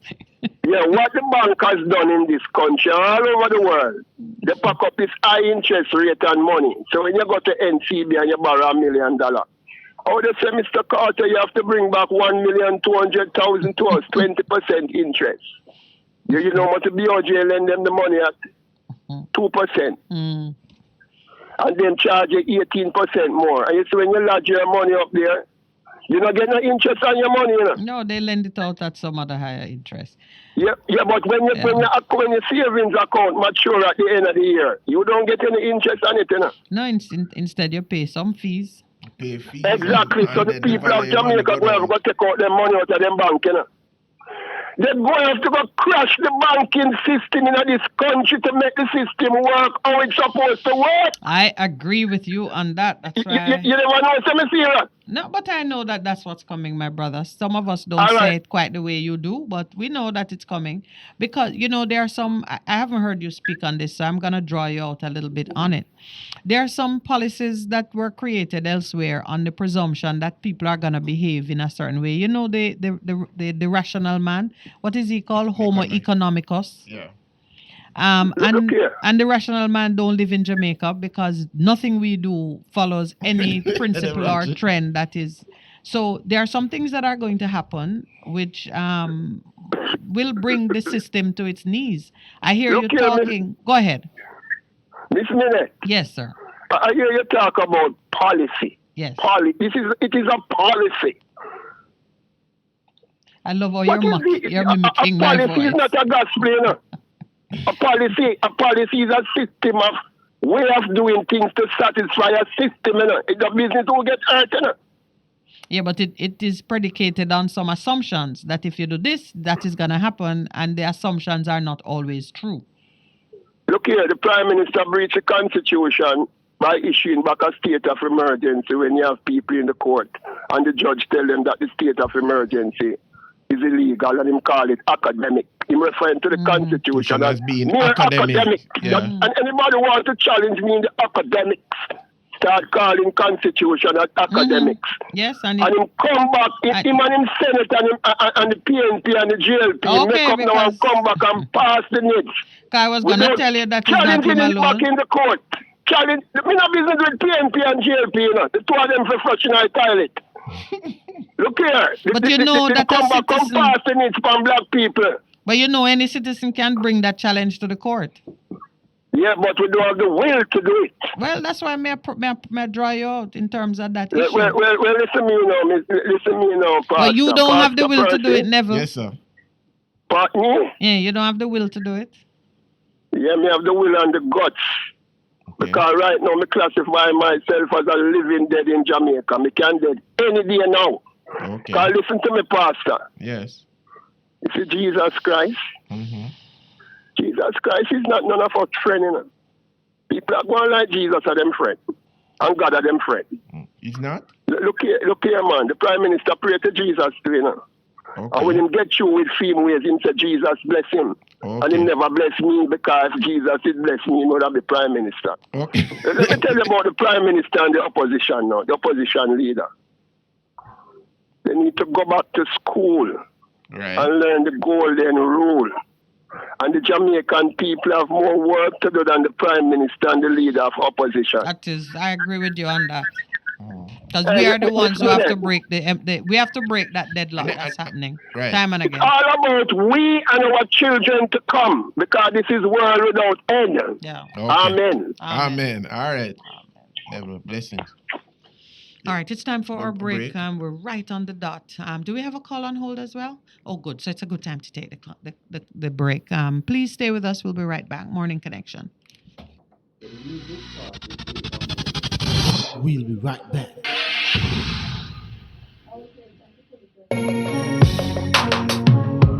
Looking to clean your vehicle super clean? 123 Clean Car Wash, located at 2 1/4 Osborne Road, Kingston 10. Entrance on Grove Road, below Tropical Battery. They wash and vacuum, undercarriage wash, engine wash, polish and compound, shampoo and detailing. Call them at 876-631-3400. 123 Clean Car Wash, the best in the business for a cleaner wash. Believe me, it's so easy. 1, 2, 3. The station that makes you feel good. I love the station. I think it's great. My station. Moving. It's my station. Moving. Keep it right here. Keep it right here. Bass FM. Keep listening. Check out the Better Vibes right here on Java Jamming on Best 100 every Monday from 7 to 10 p.m. We have got music for your mind, body, and soul, entertainment, information on Java Jamming from 7 to 10 p.m. every Monday on Best 100, the Better Vibes.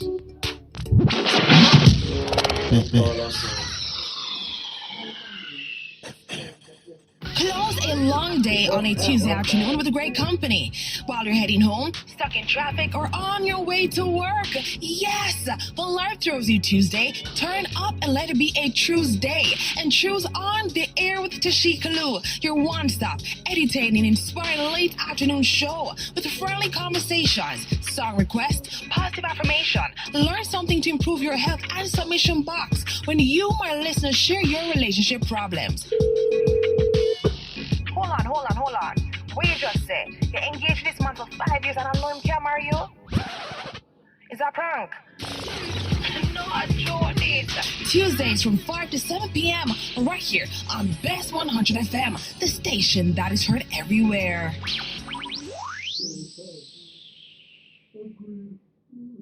It's good, it's better, but nothing beats. Best FM.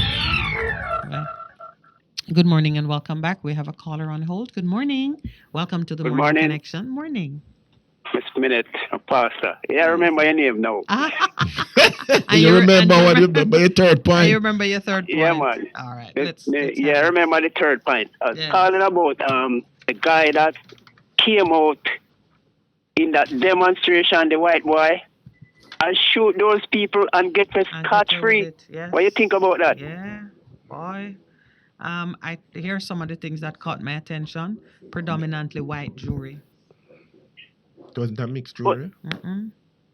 I think at first I heard they have one black person on the jury. I don't know if it was true. Well, it's still one, but predominantly white. Jury. And that black could be a house slave anyway. So You know, let me just say this. We are saying that everybody has freedom to speak on opinions, and we classify people as house slaves. We have people who are yard slaves and all of that. Yeah. And what other slaves we have? Well, slave government, slave police. Okay, all right. So somebody's a slave to everybody then. In some way, except me. All right. I was never a slave for anyone. All right, my brother. Good.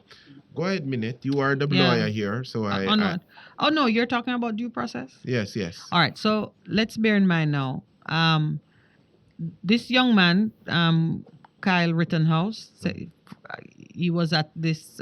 They were having protests, and he got into an altercation, shot and wounded two. Let's see now. He fatally shot two men and wounded another during 3 confrontations. All 3 men shot are white. So was Rittenhouse. It's not a racial issue, except that the protests were part of some, Antifa. Yeah. He in the course of the trial, there were pieces of evidence suggesting that he was in fact in a self-defense situation. So, I don't. If it had happened in Jamaica, I'd have a lot more to say. But you would say that he was tried by a jury of his peers, and I'm sure he feels he got justice. Well, they claim that he was felt threatened. That's why he killed them. Self-defense. So why did he went out there with gun? Well, in America, you don't ask that question because they have the right to bear arms. Glenn, I No, tell you, only white people have the right, not black. well, American citizens have the right to bear arms. Yeah. I mean, Only white people, not black. Trust me. Are you saying that if you're an American citizen, if you're an American citizen, you're American, so you have the right to wear arms? I know black people in the States who own them firearm, and it's legal. Well, let me tell you something. You make a police stop a white man and then take out him gun or show him, say, him having gun, him let him go. Make a black man take it out and see if him not shoot him. well, I don't know. I don't know how that plays out in the U.S. The United States, the black legal minds are pushing something called critical race theory. And they are advocating, and rightly so, that a lot of the regulations and the laws come out of a place of white supremacy and have many triggers that move against other ethnic minorities or ethnic minorities. And we know that to be so when we think about what happens in Jamaica, where coming out of our colonial past, almost all of our laws carry the presumption that this is to favor people who have money or who have land, and usually those are the white people. So we know that laws have spirit, and the spirit that they come with can sometimes make them impossible to provide justice across the board. I would be a lot more interested in the backstory to Kyle Rittenhouse issue if it had happened in Jamaica, or if it had happened with some involving, strong racial issues. But it has to do with, of course, there is the right. They have the right to bear arms. And when you have a right, man don't ask you why you have it. Nobody needs to ask him why. No, you said why did he? Why did? Because there are some things there that America they do need to deal with in terms of the racial profiling. Welcome on board to some of the American listeners that are announcing their presence. The other thing I want to talk about, the last thing now, when like somebody killed my son, my favorite son killed 9 December. Yeah. He's my last son, my washback. Because I'm 64 and he's mine. He's no jacket. Yeah. Boy, proud of you. And somebody come and kill him, even my next door neighbor. And when they go to prison, shouldn't I rejoice? Well, you have to examine why you're rejoicing. You must always rejoice when good triumphs over evil. But that is a narrow space for rejoicing. Are you then... No. It satisfies me to know that someone has been held accountable. So I must rejoice. Yeah, but I don't think that's not the type of rejoicing we've been talking about. Because there's rejoicing and there's joyful rejoicing and there's malicious rejoicing. It is the malice that we speak against. Because I heard you talking about we're not supposed to rejoice last week. No, man, it's malice. It's all about malice. malice. Yeah, it's malice. We were going through it. To keep the heart pure, you have to rejoice for the right reason. Like I will rejoice when this government change. Because for about 40 odd years, I'm hoping the day come when America fall. Oh, well, I tell you. What about Russia and China and those places? They don't affect him as much. Those are better country than the United States any day, anytime. Well, we can disagree about that, but that's all right. All right, we have a call on the line. We have a call on the line. We won't carry it any further here, my brother. All right. We rejoice when good triumphs over evil. That's what we must rejoice in. Yeah, man, all right. Good morning. Welcome to the Morning Connection. Good morning. Welcome. All right. Lost that one. We rejoice. Yeah, we rejoice when good triumphs over evil. We have to. When Martin Luther said that, I am praying for the day will come when a man will not be judged based on the color of his skin, but on the strength of his character. I stand with Martin Luther on that. So I'm not into the race versus thing. Yeah, a man's character. yeah. Having dealt with different people in different situations, give me the character every time. But to quote Earl Brown, the white boy that is free of all charges, why black people surprised? I'm not surprised. But the white boy that killed the white boys in self-defense. Good morning. Let's and throw that welcome in to the there. Morning Connection. Yeah. Good morning. Morning, sir. Morning, sir. Welcome back. I'm here again. Yes. All right, Miss Minette and Mr. Pastor, yeah, man. If you run a business, right, or you run something, you're going to put people in to do the job or I go do the job where you want to be done. Yes, and do it well. So, if the Queen or our enslavers still depend them evil task against I and I nation, them are going to want to put people, although them look like we, but I deal with what them want to be done. Yes, the puppets and the puppet master. Yeah, and if the Prime Minister, I'm going to want to put people in a position to do what him want to be done. So, we all aware of what is going to happen according to who run the show. Whether you're good or you're evil, you're going to want to put the people to run the show where you want to happen. Yes. You know, I'm going to ask you now. All right. So we are unite to make a change. And with following the science, meaning to me, the evidence.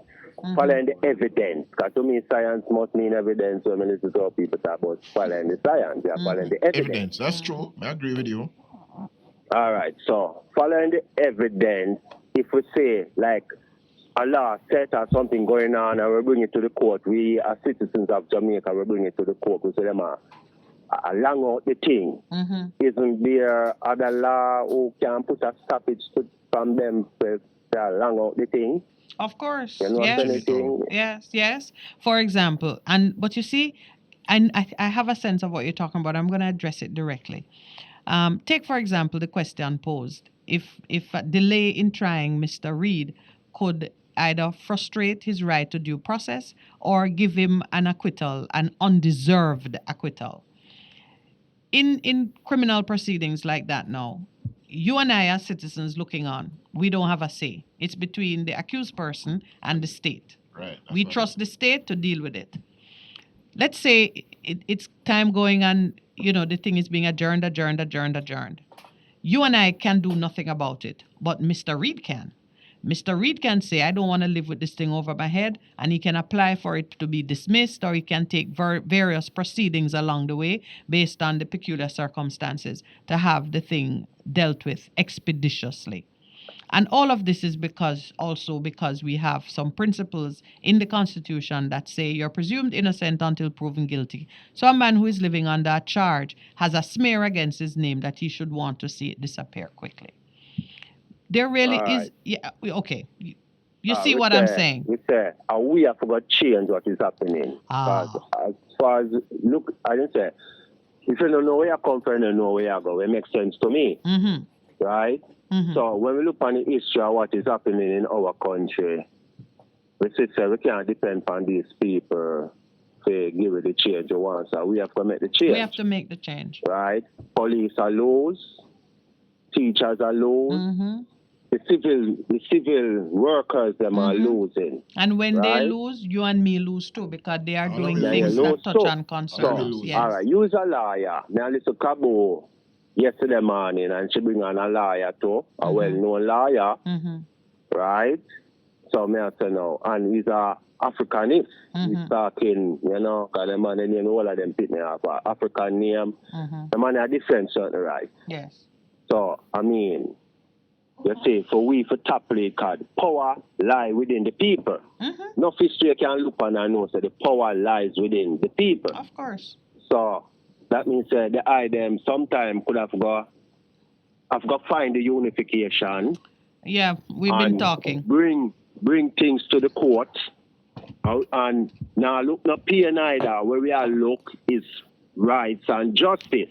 Change. After that gain, then any benefit the item supposed to get, say, play a role, no, say you not get no pay as a lawyer, but you still play a lawyer role. Yeah, man, because you will get your special benefit. Yeah, you're making a change that will work well for the future. For generations. Yeah. All right. So some of that will go down. You'll see it emerging. Hear one advertisement where the woman engaged a man for 5 years, and I know him not married her. It's a prank. So me I say no. We voting these people over 60 years, and I know them can't give a prosperity and happiness. It's a prank. Man, them a trick. All right, I will say we need the unity still, All right. I want some of the more educated people, them who are Siwagwan, who love our country, who need faith. Yeah, man, step forward. Who are here, but who not gather in a job. Come here, tell a lot of people down here will follow, no? Well, you will hear, we'll talk about the program that we're on, because I feel like what we do here, we need to do a little more of it in some other places so we get more voices on board and then see what happens. And we don't want to be just talking. And as me say, you say to me, say develop a big business, you have to start big, Start small. When you have the vision, the understanding, and you have a start, then we build it. Every money make we put it back. All right, my brother. You say, me I listen the third party, I know, and me need to call in because them put on WhatsApp and Me I hear some people on WhatsApp, Ray, but I mean, we need to gather our little resources. Yeah, We it's need a to start. gather. If the bank I feel us, I'm willing to drive a cent out of the bank when me have to. My little girl. Yeah, I hear you To say put that already. toward. Well, you heard Neville. developing It will our come. You're thing. not alone in thinking that way. Some people have already We begun need the to do unity, so. you know. We need the unity. Because we can't All talk right, my about the brother. problem and we not gather together. All right. We're in the Somebody last else go and talk. stretch, and I have a call on the line. Good morning. Welcome to the Morning Connection. Morning again, my sister. Yes, sir. I want to tell you about the railway saga. Yes, man. It's really a saga Yeah. for true. No, the school board recommend to the Minister of Education to give Mr. Reid a 5-year extension. Yes. The minister reject it. Mm-hmm. All right, you see where it's going there now. Is that thing the whole of them come together and plan, you know? Give them. That was give the the first man, question Pastor posed. Was it manipulated? Give the man, send it back to the board. The board give the man 5-year extension. The minister want to come out looking good. So them reject it. Mm-hmm. So the people in the country now say, why the Ministry of Education, why the government, why the school board, I don't mind the government reject the thing. Man, So them come out smelling, come out smelling like roses, man. So the ministry come out like roses, as I said, Pastor. Yes, man. And then the whole of them go sit down in our closed room now and say, all right, How much shall we give him? Mr. Reid a compensation and tell him to go ahead. Just go ahead and go sit down, man. It's a golden handshake. So it's just manipulating the system that they're going on with, you know. Mm-hmm. And we as onlookers don't realize that the government is manipulated. Because listen, the whole of them guys, they go to the same school, you know. Them go to the same school. Them drink at the same bar. Them go to the same church. You think them want him Reid go to prison? Well, not just that. Some say, what is it that Mr. Reid knows that if he were to speak without reservation might set some other things in motion? All that too, we have to look at all that too. So it's a whole part of manipulation that go on. Yeah. And we know as bystander looking on and some of us are even praising the government for doing what they're doing. And I realize that we have been manipulated by both the government and the school board, everybody. Mm-hmm. And you've raised a very important point, you know, because when the saga was erupting, I have a son, him said, Daddy, look what is happening. Him said, he get a nice deal, Daddy. This is my son, you know. And what is happening, our young people, because my son is in his early 20s, are saying, them saying, them are looking and them saying, no, man, something wrong with all of what them seeing, you know. And they've become indifferent. And when people become indifferent, especially our young people, you know, is the worst thing can happen, you know. Is the worst thing that can happen to our people. That's why as a youngster nowadays get qualified and look to lead Jamaica, you know. Yeah. Mm-hmm. He's looking to lead Jamaica because when he see what is going on in this country, he realize that there's no hope. If he decides to join the police force, he might get $70,000 a month. Somebody said that should be per fortnight. Per fortnight. And when you look and see people can dip them man in the kitty jar and pull out millions. Because listen, you know, you have a lot of things appearing at the Clarendon and don't alcohol the Clarendon down a cap there, you know. Mm-hmm. With millions of dollars being paid to. Can you imagine a man is in charge of a board? And the man resigned from the board because he don't decide, he don't agree with that decision that is being taken. And his deputy go behind him back, which is his deputy, which is a political activist, go behind him back but sign the agreement because the agreement was that the company that the contract, you know, was getting $10,000 a month, you know, US, you know, US. Mm-hmm. And then raise it to 20 something. I think at 24 or so. And the third transfer the contract now, they want to raise it to $30,000 a month. Mm. And the chairman never agree with it. That's what we come over the news, you know. And the chairman never agree with it. And he resigned. And the deputy chairman, which is a political act, go behind the man back I'm going to sign the agreement and listen the thing about this now. The chairman, you know, is known to the minister talk with him one now. Tell the man that him know the man for 25 years, you know, man, I'm a friend for 25 years, you know. And if you have appointed a man, your friend to a board, and the board, the man decide to say I'm going to resign, and you know, contact you and tell you, boss, I'm going to resign because I don't like what I go on, you know. The man just resign, right? And the minister claims he never knows the man resign. And the second in charge, which is a political hack, go behind the man back, was sign the contract. And the minister said no know about it.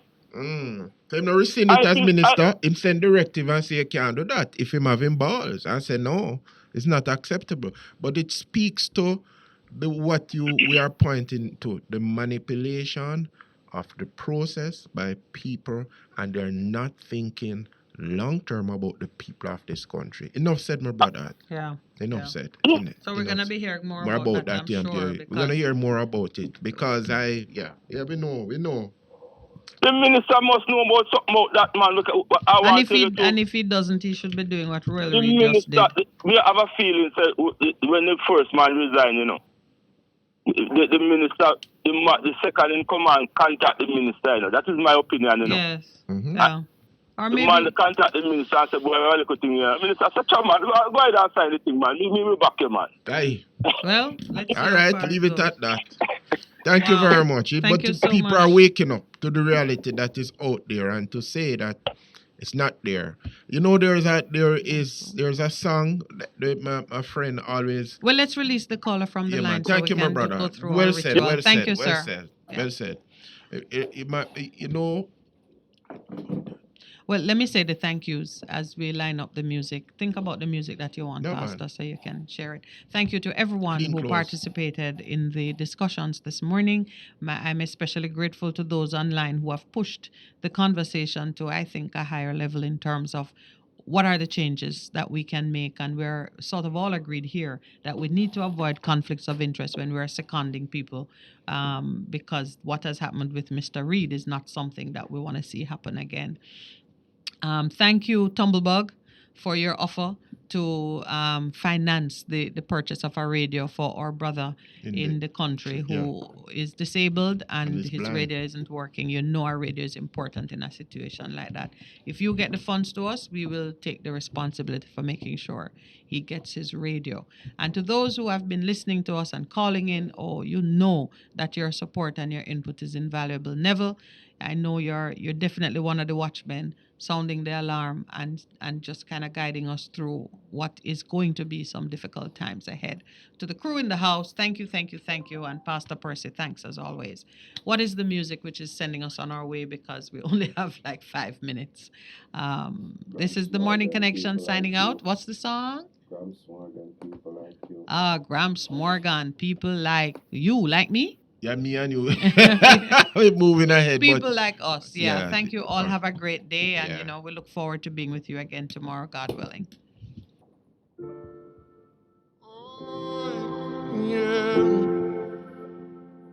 Yeah.